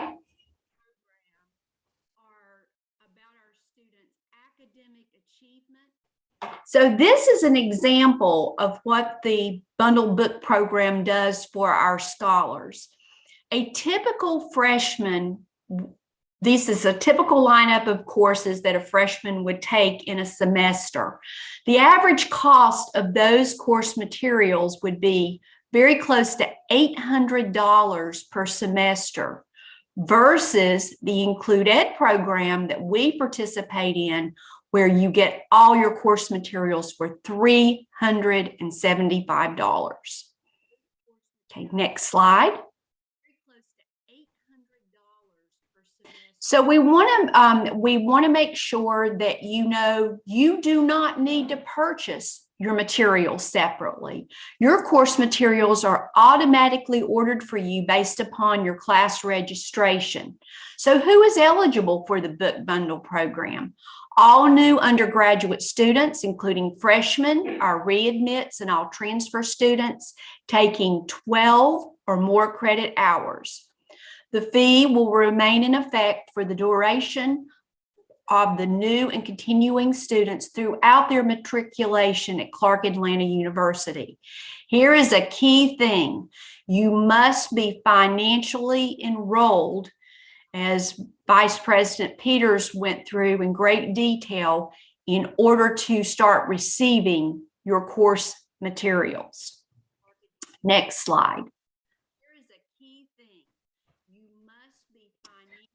So our course materials actually started coming to you late yesterday evening. And a very key thing for our scholars to know is these materials are the digital materials are being sent to you via links in your student email. It is very, very important that you are consistently checking your student email. They will not come to any other email that you have. So all your digital materials should be on their way to you, if not already received by tomorrow. In terms of course materials that are not digital, as soon as you come back on campus, you will visit the campus store and actually pick up those course materials that are either rental, hard copy materials. We have dropped into the chat actually a email that you received earlier called Helpful Hints. And this tells you every possible way that you might receive your course materials. The format, where to find links, where to get assistance, our campus store contact information. They are currently offering Zoom help desk to help you work with your course materials. So all of that is in that file that was just downloaded into the chat, and it's also in Canvas. So please definitely, students, print a copy of that, keep a copy of that, because you will need that in order to answer a lot of the basic questions about your course materials. Next slide, please. So let me just go through several other areas. I think we've got a little bit of an issue with this slide. I apologize. So we want to cover some of the other areas very quickly for business services. So the PAW card, if you are a returning student, you do not need to do anything. If you're continuing with us, you've already received your PAW card. If you are a new student coming to CAU, you will need to be financially enrolled and complete your PAW card consent form on BannerWeb in order to be able to download your photo so we can produce your PAW card for you. The PAW card is the official identification card for all students, faculty, and staff on campus. So it's a critical thing for you to have on your person at all times. On parking, the portal for parking registration opened on January the 4th. I'm so sorry, this slide is jumbled up here. So we have been sending emails separately with that registration link. So please check your student email for that information. You will be able to pick up your parking decal once you're on campus during the week of January 24th or whenever you move in. When you first come back to campus, you do have a grace period, so please do not worry. All the parking garages will be open. You'll be able to park for free, get settled in, and then parking enforcement will go into effect on February the 7th. In terms of dining services, the meal plan starts on Thursday, January the 27th at noon, and all of our retail outlets open on Monday, January 31st. And again, the campus store is open and available to take your phone calls and to assist you with questions about your digital and hard copy course materials. And I believe that is the end of my updates. Thank you again, and we look so forward to serving you in business services once you're back on campus and prior to your arrival. Thank you so very much, Dr. Gomez. I appreciate you so much. Very good information. And at this time, we're going to bring somebody extremely special and dear to our hearts to our Zoom conversation. President George T. French Jr., our president. President French. Good evening. Good evening. Thank you so much, sir, for joining us this evening. Thank you so much, and thank you for always doing a phenomenal job. Yes, sir. Ms. Butts Freeman, the first female drum major within the space of the HBCU community, and most certainly for Clark Atlanta University. You've brought much acclaim to us, and you did at that time with your drum major skills and your tenacity and audacity to be a female drum major. And then you brought even more acclaim since you have returned to alma mater in this role. You make us exceedingly proud, and I want to pay homage to you and say thank you. Thank you, President French. I appreciate you so very much, sir. And thanks to all of the program participants this evening. I've certainly enjoyed our time together. Of course, we celebrate an historic occasion today. And part of a holistic education is understanding not just sound pedagogy, not just the teachings of Plato and Aristophanes and Euripides and Socrates, but it's also understanding not just those politics of Athens, Greece, but understanding and appreciating the politics of the United States of America in such a time as this. So today was an historic occasion as we hosted the president, both the president and the vice president of the United States of America. As we hosted the president of the United States, the most powerful figure in the world, and his vice president, who is the first female vice president in history, the first African-American president in history, of course, and the first historically Black University College graduate to hold that seat in the White House. It was a day.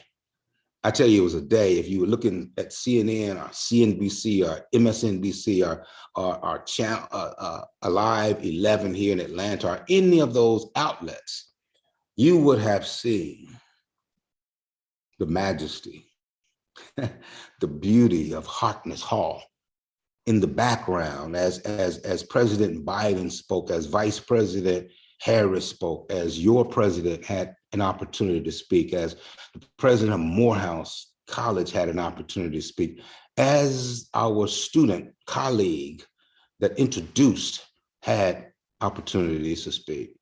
It was a historic day. And to contextualize it and know that every moment with my student scholars is a teaching moment, it was an opportunity for Clark Atlanta University to assure that we would contextualize for the world the entire voting rights conversation, the entire voting rights conversation. And thank you for those slides. That's how sharp my team is. But we contextualize it because we understand that W.E.B. Du Bois was a faculty member at Atlanta University for 23 years. And according to Du Bois himself, he said in, I believe it was 1920, he said that my real life work was done at Atlanta, where I became widely acquainted with the real conditions of my people. Du Bois was the initiator of this entire social justice analysis, one who didn't just have rhetoric, but his arguments were empirically based as the first African-American PhD to graduate from Harvard. And then to select Atlanta University, which has been since 1865 with Atlanta University and 1869 with Clark College, and the confluence of those to form Clark Atlanta University. We have been the epicenter of the entire conversation about voting rights. We are the originators. We are, if I could, the granddaddies. And that's why it was historic today to host this gathering of the President of the United States, of the Vice President, of Congresspersons, of senators, of the mayor, of state legislators, of everyone who has representation of all these constituents. But the most impressive group was the group that sat behind me. And those were the 10 students that looked so beautiful and so academic, and as scholars with their red sweaters on. Those were the scholars of Clark Atlanta University. We made history today, guys. And I don't want you to miss it. And I want you to know that this president and the AUC Center as a whole, we have shared with the President of the United States, our desire, our demands that we end filibuster and that we bring voting rights to a vote on the floor, and that we do so immediately. That's our position. That's our stance.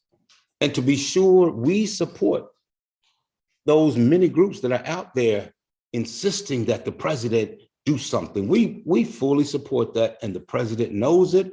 And the president, after 40 years, after endless conversations and fights, like he said today, even with Strom Thurmond, he's ready. The vice president, they are committed, and we are holding them to their word. And we just believe, because we are Georgians who influenced the entire United States of America election, who changed this state from red to blue. Georgia, the same state that is responsible for President Biden and Vice President Harris being there, they understand that we want more than rhetoric. And that's who we are. And that's what our expectation would be. So today was a great day. Very quickly, I have to pay homage to my students, my student leaders, undergraduate and graduate student leaders. And I've got someone to my student leaders, because you all know how real your president is with you.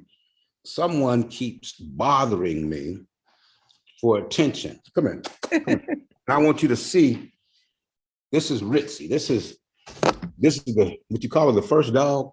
This is the first dog, okay, of Clark Atlanta. She keeps bothering me. Ritzy, I'm speaking to my students and the parents now. Do you mind?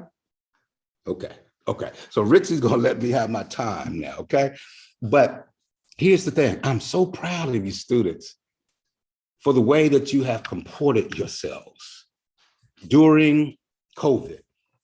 You had those who hypothesized that, college and university students, they're not going to wear masks, they're not going to test, they're not going to get vaccinated. As my chief operating officer, Mr. Eli Phillips, which I must say parenthetically, I'm so proud of the job that he's done in leading this whole crisis management effort and keeping us informed and keeping us safe. Thank you, Mr. Phillips.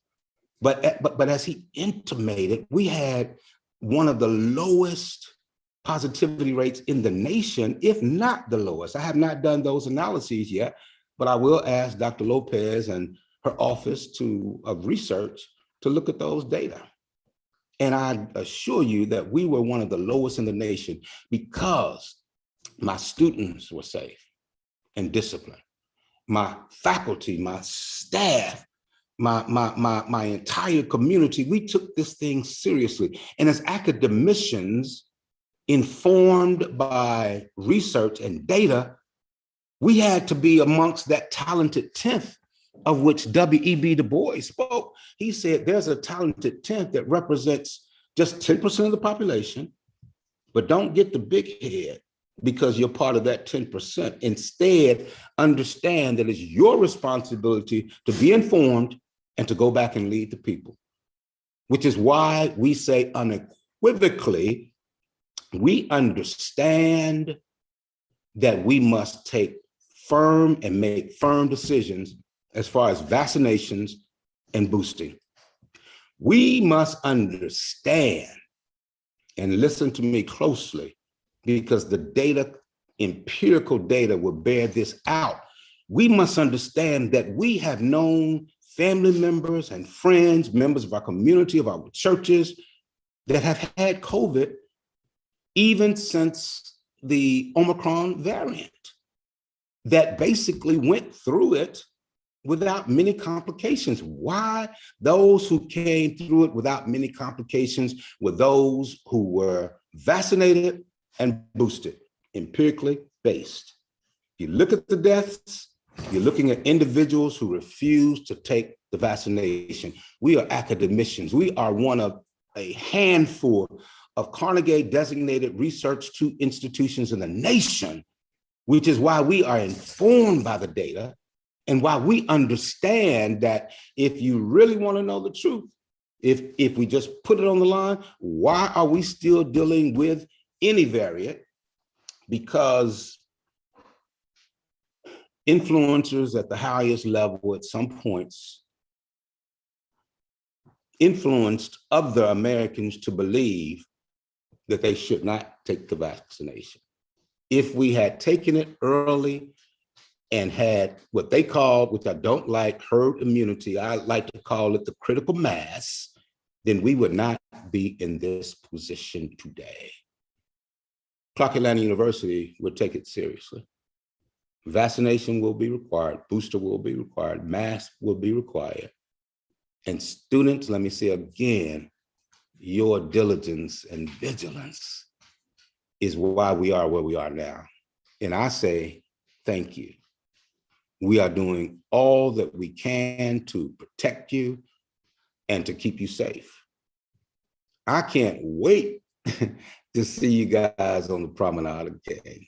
You know, I come out every day that I'm in the city when I'm not out raising money outside of the city, which I'm always raising money, make no mistake about it. As a matter of fact, if there are any parents on the call that would like to send a check to Clark Atlanta University today, we'll accept it. You hear my dog in the background. But seriously, I look forward to seeing you guys on the promenade again. In the meantime, I need you to keep your family safe, and you guys stay safe. And with that, Provost Wesson, I want to get to the questions that the students have posed, which is the main reason for not just the dissemination of information, not just the dissemination of information, but to receive the concerns and questions of my student scholars. So I want to get right to that. But again, thank you, students. Thank you, faculty. Many faculty that agreed to come back on campus, sometimes when they were not sure about their own health and safety, but we provided every safety measure that we could. We'll continue to do so. And again, team, thank you so much. Jolene, I'll be here on the remainder of the call if I should be called upon for any questions. Thank you. Oh, Jolene, there was one thing I want to leave on. This is a proposition that I present to the world, to the President of the United States, the Vice President, and to you colleagues, esteemed students, undergrad, graduate, parents, faculty, and staff. How is our university dealing with the COVID question? It goes back to Martin Luther King, Jr., one of his quotes that contextualizes it all for me.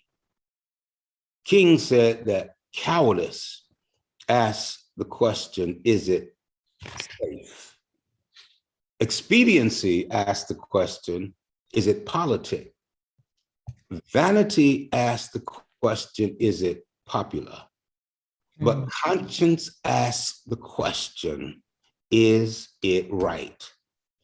And King said there comes a time when one must take a position which is neither safe, nor politic, nor popular, but one must take it because it is right. Clark Atlanta University, we are taking positions that we know are right and that will keep us safe so that we can celebrate on the other side of COVID. Thank you, Jolene. Thank you so much, President French. You know what, I before we just move on to the questions and answers, I just, we do this virtual round of applause. I just think we need to do that because President French, you as folks during my time say, you laid it on us. You let us know what we needed to hear and you helped to inspire us. And I need the students to know, guys, we have a president that is about you. He is genuinely about you. You see him walking the promenade, you see him talking to you directly. That is not common. So take advantage of having this type of leadership. And remember that as an alumni, I just have to say, I am so proud to be a Clarkite. And if it weren't for Clark Atlanta University, I wouldn't be where I am today and being able to work here. I'm so grateful and thankful. So y'all listen, come back, dig deep. And remember, people came before you and we made history. And now it's up to you to take the baton and to continue making that very same history. You have all the tools to do it. Thank you. You're welcome, sir. Thank you. So I'm going to get off my soapbox and we're going to go into the questions. Let's start with this question here. I think I want to ask our chief first. Chief Deborah Williams, here's one question that I would like to send your way that was sent to us. That question said, let me find it here. It's on my cell phone. It said, what training has public safety had to handle issues in campus-related issues to COVID? So what training has public safety had to have as it relates to campus-related issues with COVID?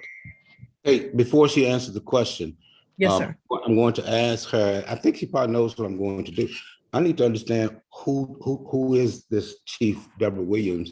What are her qualifications to be our chief, both domestic and international, given introduction of yourself, ma'am? Great. Thank you. Thank you, Mr. President. Thank you, Jolene. Again, good evening, scholars and parents. Again, I am Chief Deborah A. Williams. It is indeed an honor and a pleasure to serve as your chief of police. I have over 38 years of law enforcement experience. I started with the city of Atlanta, rode through the ranks from a patrol officer up to a commander with 28 and a half years before I retired. After I retired from the City of Atlanta Police Department, I had the opportunity to go internationally to teach the best practices to the Mexican government for law enforcement. After I stayed there for 2 years, I knew it was time for me to come home. I got a call in to go to the Clayton County Public Schools as a commander before I got the call in here as your chief of police. And I've been here for 4 years. And when I say this is indeed a calling, because every day I serve the community of the CAU campus, it is indeed a calling, and it is indeed one of the highest, I want to say one of the highest admiration that I have for myself to be in this position, to be able to serve you all each and every day. Not only do I serve you while I'm on campus, but I serve you all while I'm off campus as well, 24/7. Again, thank you, Mr. President, for that opportunity to introduce myself to our new scholars, to our parents, and our scholars, as well as to those that are on here that are probably not our scholars. But again, I am your Chief of Police, Deborah Williams, and Associate Vice President as well. Congratulations, Chief. No, thank you. You asked the question about the training. As we all know, COVID-19 outbreak has led to uncertain times with new information and protocols changing rapidly.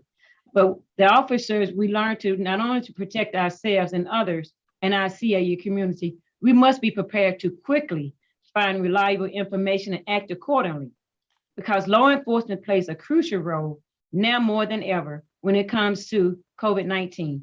So we learned the same thing that you all learned as it relates to how to protect yourself on a daily basis, because if we're not safe, we can't do our job in protecting you. So our officers, we go through a training. There's an online class that our officers take that deals with COVID-19. But as you know, training for something such as COVID-19, we're not medical experts. We're law enforcement officers. So the best training my officers can do in order to protect our students while you all are here on CAU campus, that is to participate in the same thing that they're telling you all to do here today. Always stay masked up, get vaccinated. And if you have been vaccinated with we call it the 2-dose, make sure you get the booster. Make sure you get the booster, practice social distancing. And that's the best training that we can give our officers. And that's the best training that we can give our students while we're here on the CAU campus to protect them. And not only to protect them, but as you're protecting yourself, guess what you're doing? You're protecting others as well. All right. Thank you so much, Chief. You're welcome. Thank you. Thank you. We have several questions about communication. We've gotten several of those. Provost Wesson and Dr. Clem, when will advisors be back in the offices and responding to emails? And if we're not able to reach our advisor, what should we do? I'll take that. Our advisors, our faculty and staff are currently teleworking. Our faculty and the advisors should currently be accepting and reading all of their emails. So they have been available since beginning of the month. But however, if you cannot reach your advisor, we would like for you to follow protocol and then go up and then try to send an email to the department chair by copying that follow up to that department chair. If you're not able to reach the department chair, to follow that up with the dean. And then and again, follow those up with copying the email thread through to all the way up the chain. And then we would ask you to reach out to the provost office. And we will then ensure that you are contacted and advised. But please go up the chain. I think that we can solve those issues as we begin to make that particular communication. So that's one of the things that we really want to make sure that we do. Now, also, I saw that previously in some of the email communication, actually, VP Peters had also given her email address. I would prefer if you, as you begin to make your way up, though, in the first place, contact the chair, the dean, and then the provost office. Thank you. And thank you, Provost Wesson, for that thoughtful response. Because as we continue to emphasize the culture that we need, the processes are very important. And the provost couldn't just say it to you like I'm saying it to you, which is, you know that I'm your president, and I always tell you, if you can't get things resolved, to come to me. But the key is we are teaching you a holistic lesson.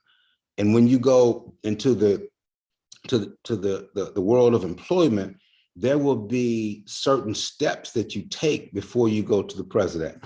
So Provost was kind of helping me as Dr. Clem, as this morning, I dealt with some students that were calling me saying, President, I don't like my grade. President, I need to get into this class. Help me get into this class. And I'm saying to them, that's not what I can do, because there's a clear delineation of authority from our accrediting body, which is SAC-COC, which says that the president is the administrative leader, but the president can't call the provost and say, Provost, I need you to take care of that grade. Provost, I need that student to get into that class. Go exactly through the order that he recommended, from your professor to the division chair to the dean, and sometimes to the associate provost, even before you get to the provost. And fortunately, Provost Wesson is blessed because he has an associate provost, Dr. Calvin Brown, who is well-versed in Clark Atlanta University. And I think that provost would not mind if some of those issues went to Dr. Brown before they even came there. And is that accurate, Provost? Exactly. Yes, sir. Okay. Okay. And Thank I intentionally said the office of the provost, but you're exactly right. I would prefer that they would go to the associate provost. But again, just to reemphasize that protocol is very important. It's very important, and to respect and to give the opportunity for that process to work. So thank you very much, President French.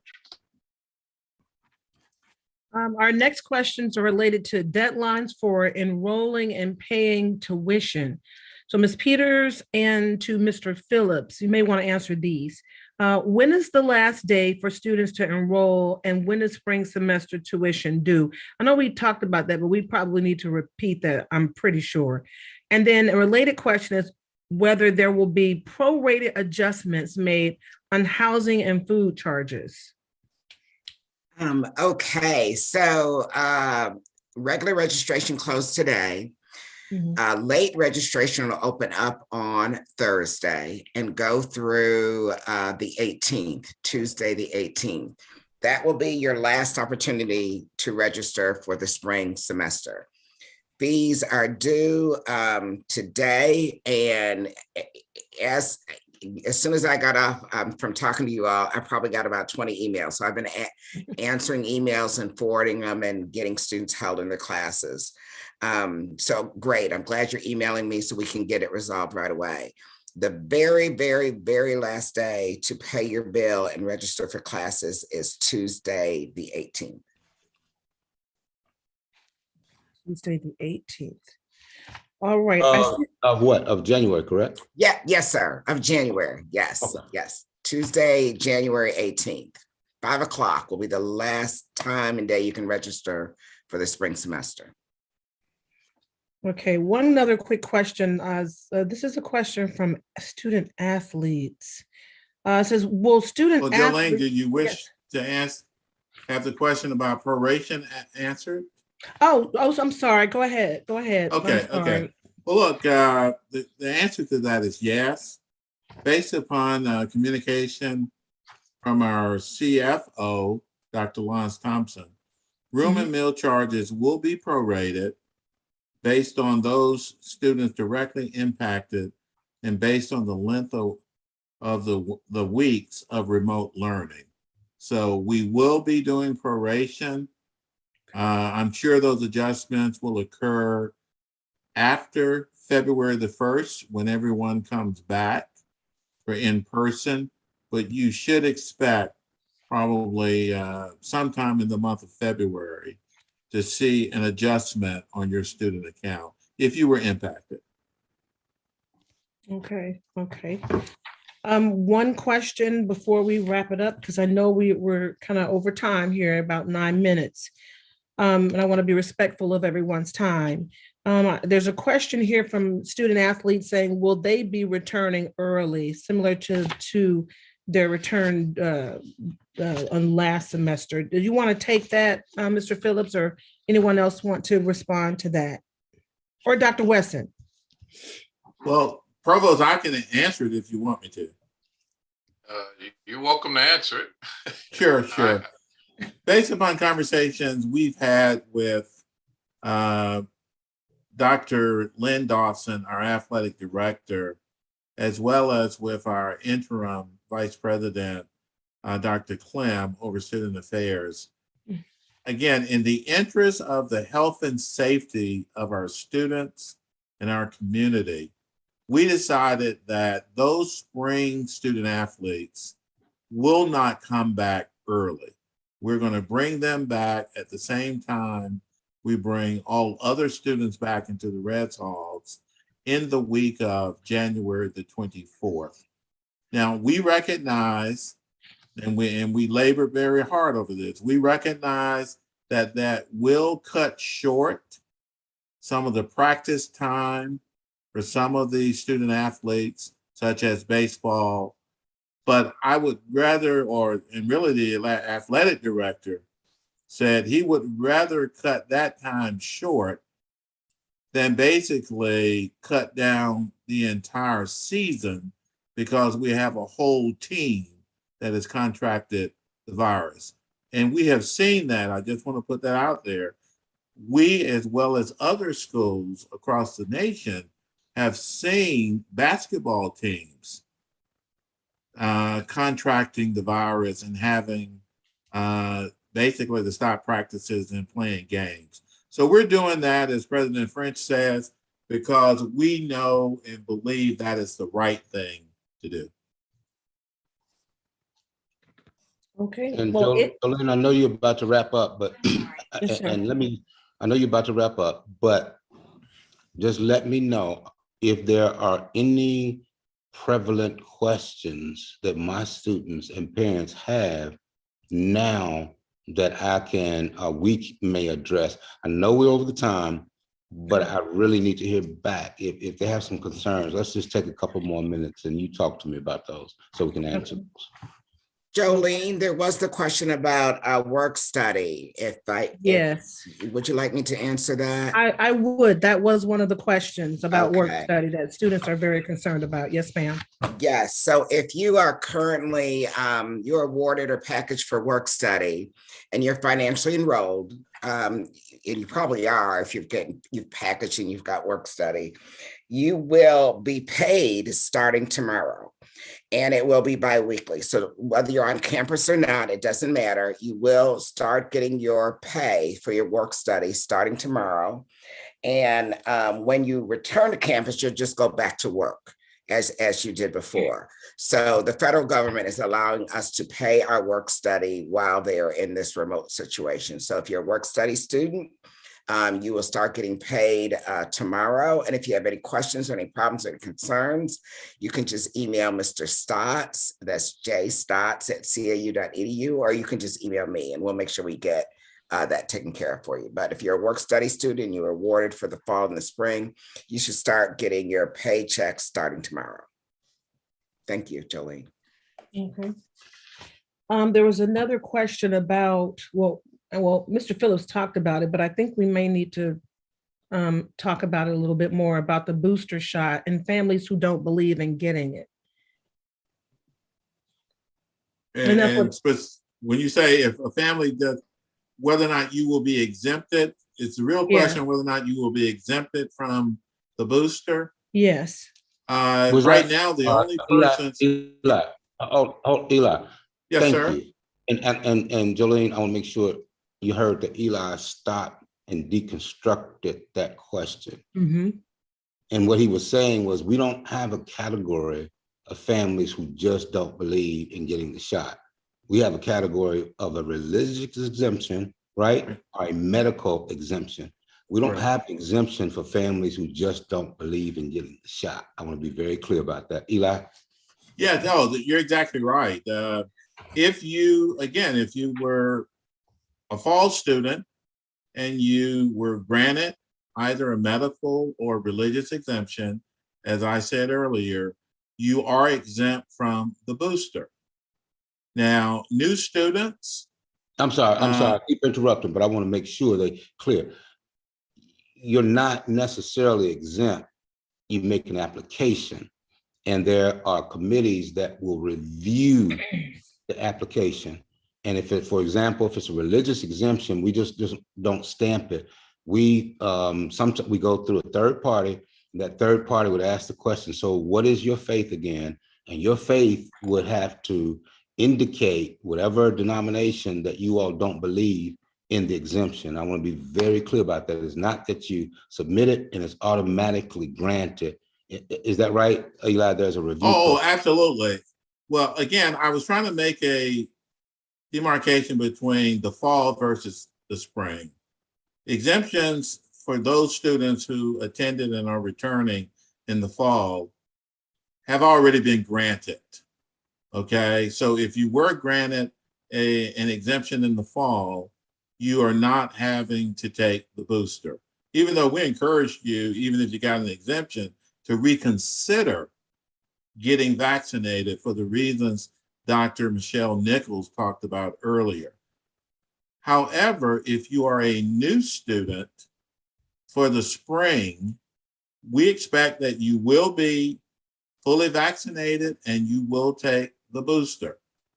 You can apply for a medical or religious exemption, but as President French said, we scrutinize those very, very closely. And quite frankly, we give very few exemptions for medical or for religious. So Jolene, that's the answer to the question. Is that good? It is. It takes me to the next question to Dr. Nichols. Dr. Nichols, can you explain the why for boosters? Can you kind of go a little deeper into why it's necessary for us to have the booster shot?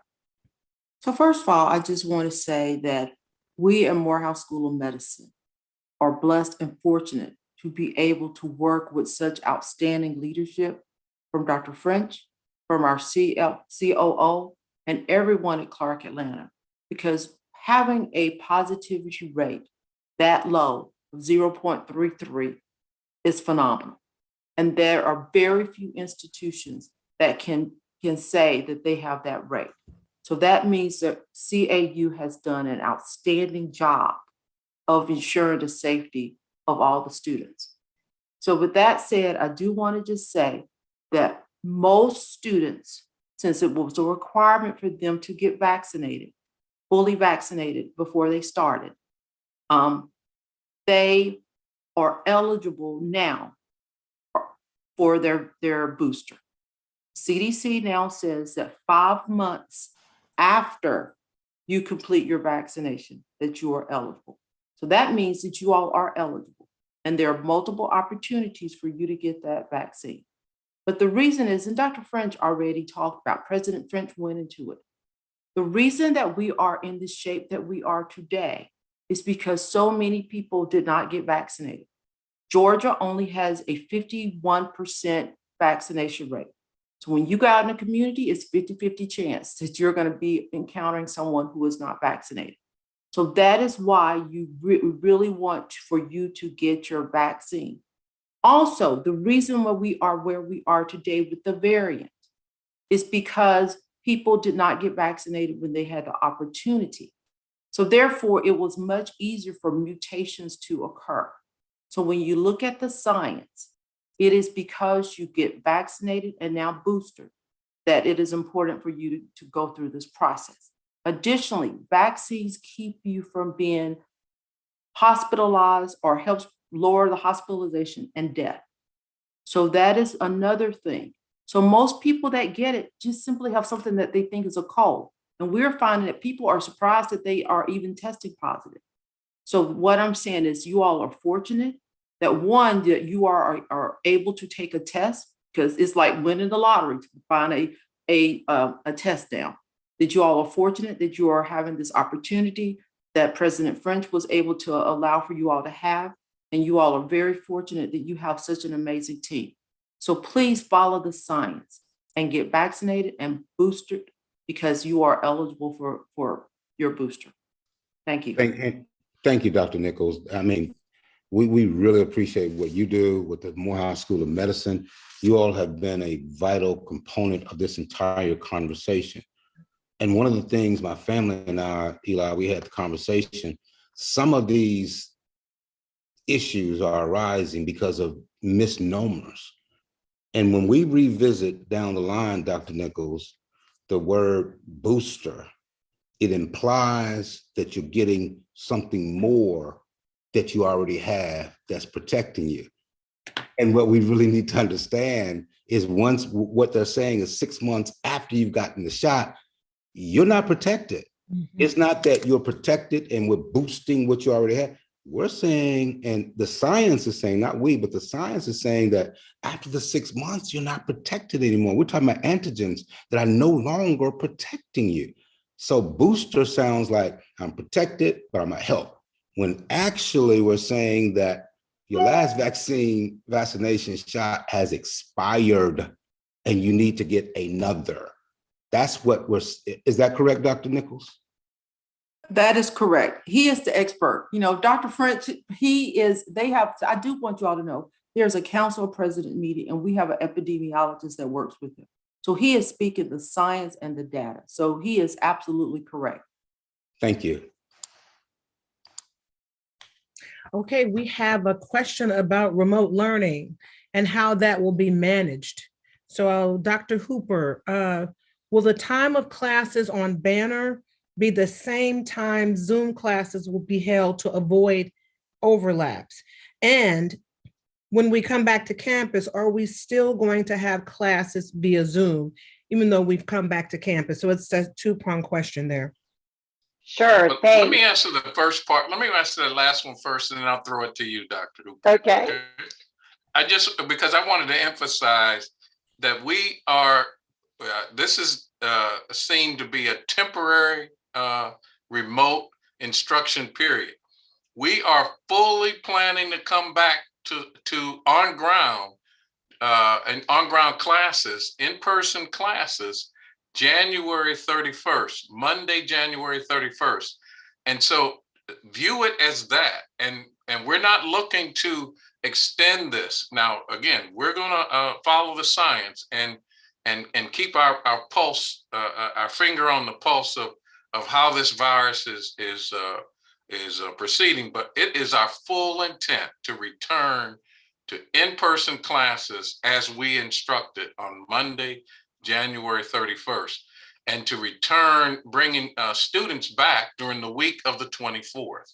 So keep that in mind. And so once we get back on the ground, we are planning to go to that to on-ground instruction and move forward. We are not looking to change those classes to online classes. And so with that, Dr. Hooper.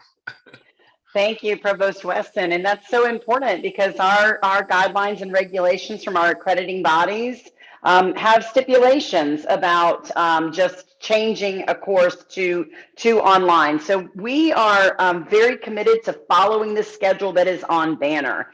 If you are scheduled to be in class tomorrow at 9:00 a.m., you need to get on Canvas before 9 o'clock and get on that Zoom link from your faculty member. So the Zoom schedules will follow the same as the Banner schedule. I have heard Provost Weston say it. I have heard Mr. Phillips say it. I have heard Mrs. Peters say it, Dr. Clem say it. Check your CAU email. Your faculty may be communicating with you about their plan for the first day of class. And attendance matters, scholars. Attendance in online class doesn't mean you just log on to the Zoom. There may be quizzes and polls that you do that get recorded, and there will be assignments in the first 10 days of instruction that verify your attendance that keep you in class. So yes, we are following the Banner schedule of courses so they will not overlap. And we look forward to engaging you virtually and seeing you in person, learning and working and playing a little on the campus of Clark Atlanta University in February. Hey, Dr. Hooper, if Yes, sir. you encourage the students to be in class in the morning, sign on to Canvas. Now, when they sign on to Canvas, if they have any problems, whom should they contact? Was there a phone number or email? Yes. So if I don't know, Dr. Rhodes, can you put that slide back up just as a reminder at the end? If you log into Canvas and you don't see classes on there, and you need to check to make sure you're enrolled in those classes in Banner.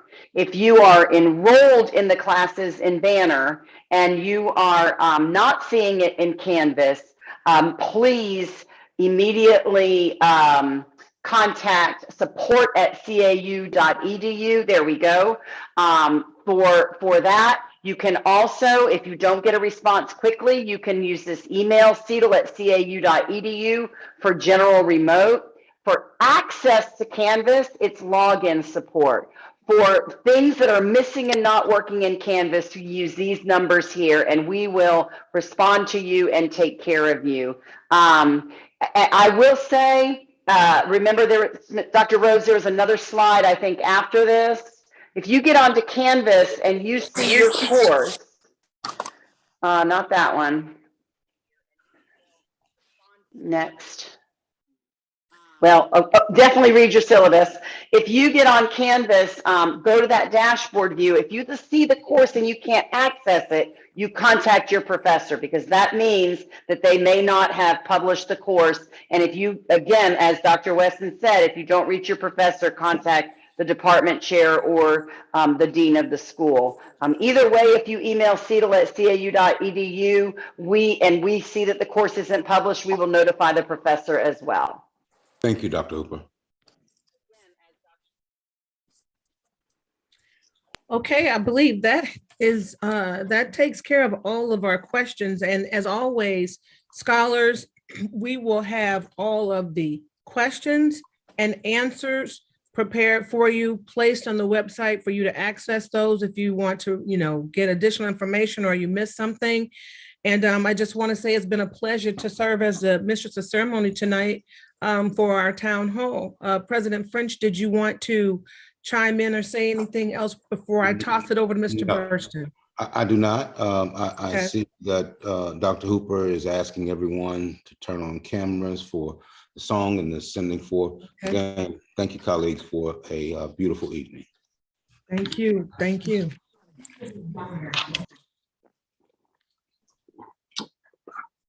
And thank you, Mr. President. What an exciting day on campus with the visit of President Joe Biden and Vice President Kamala Harris. And Dr. Rose, I sent you a piece. I wanted to try to get it in because the president did such a great job of providing the history. And the audience just was very ecstatic when he came on the stage. So the whole move changed, and we were really excited. Thank you, Mr. President, for doing such a great job. And Sam, thank you, because when I was at Miles College for almost 15 years, my vice president, Dr. Hooper for Academic Affairs, he would always remind the cabinet. He was like, guys, you see the great work that's going on around here. And a lot of times, and I could see Clem shaking her head like, people just think those things happen.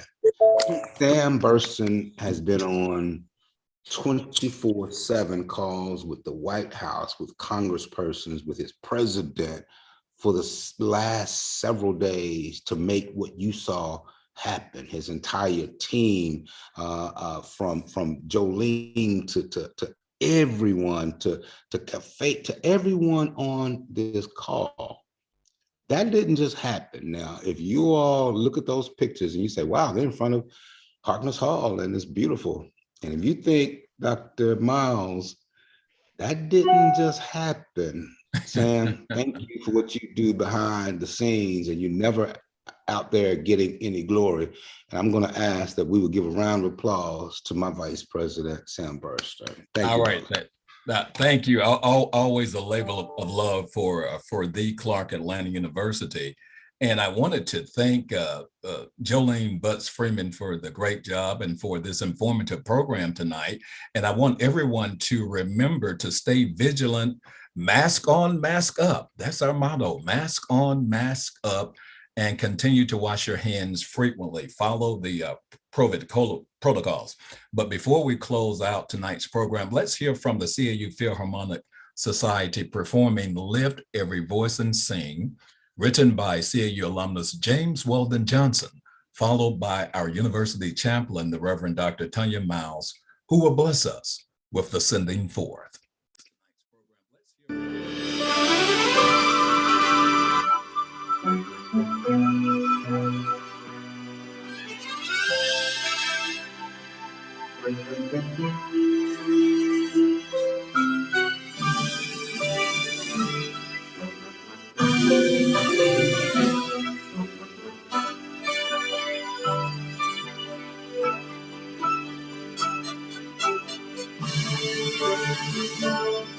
Every voice and sing, every voice and sing, to earth and heaven ring with the harmonies of life. Lift every voice and sing, rejoicing as high as the listening skies.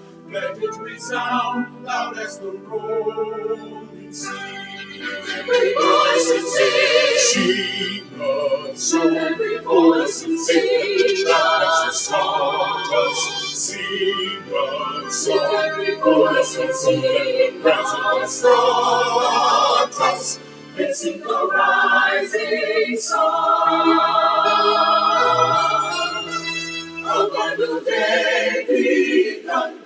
Let us march on, let us march on to victory.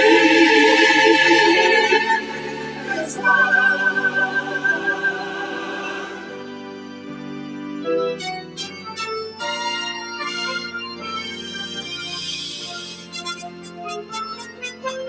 Bless our peace, strength from the places of God where we rest be. Bless our hearts, drunk with the wine of the world before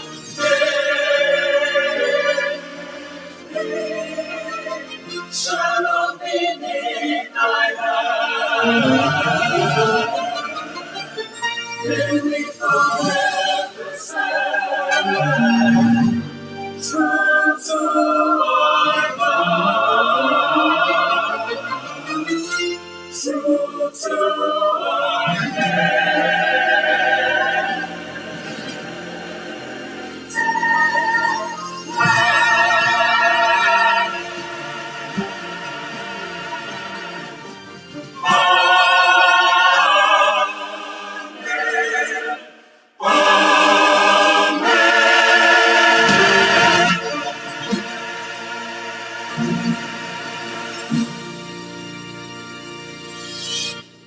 Don't you get chills every time you hear that? I tell you, that's wonderful. Reverend Miles. Absolutely. Thank you, Mr. Burston. The first words of that third stanza, God of our weary years, God of our silent tears, thou who hast brought us thus far along the way. It has been God, it is God, and it shall be God who will take us forward into an amazing semester. May it be so for you. May it be so for me. May it be so for all of us. God bless you all. God bless us all. President French, thank you for your leadership. Go forth, everyone. Amen. Amen. Amen. Right. Good night, everybody.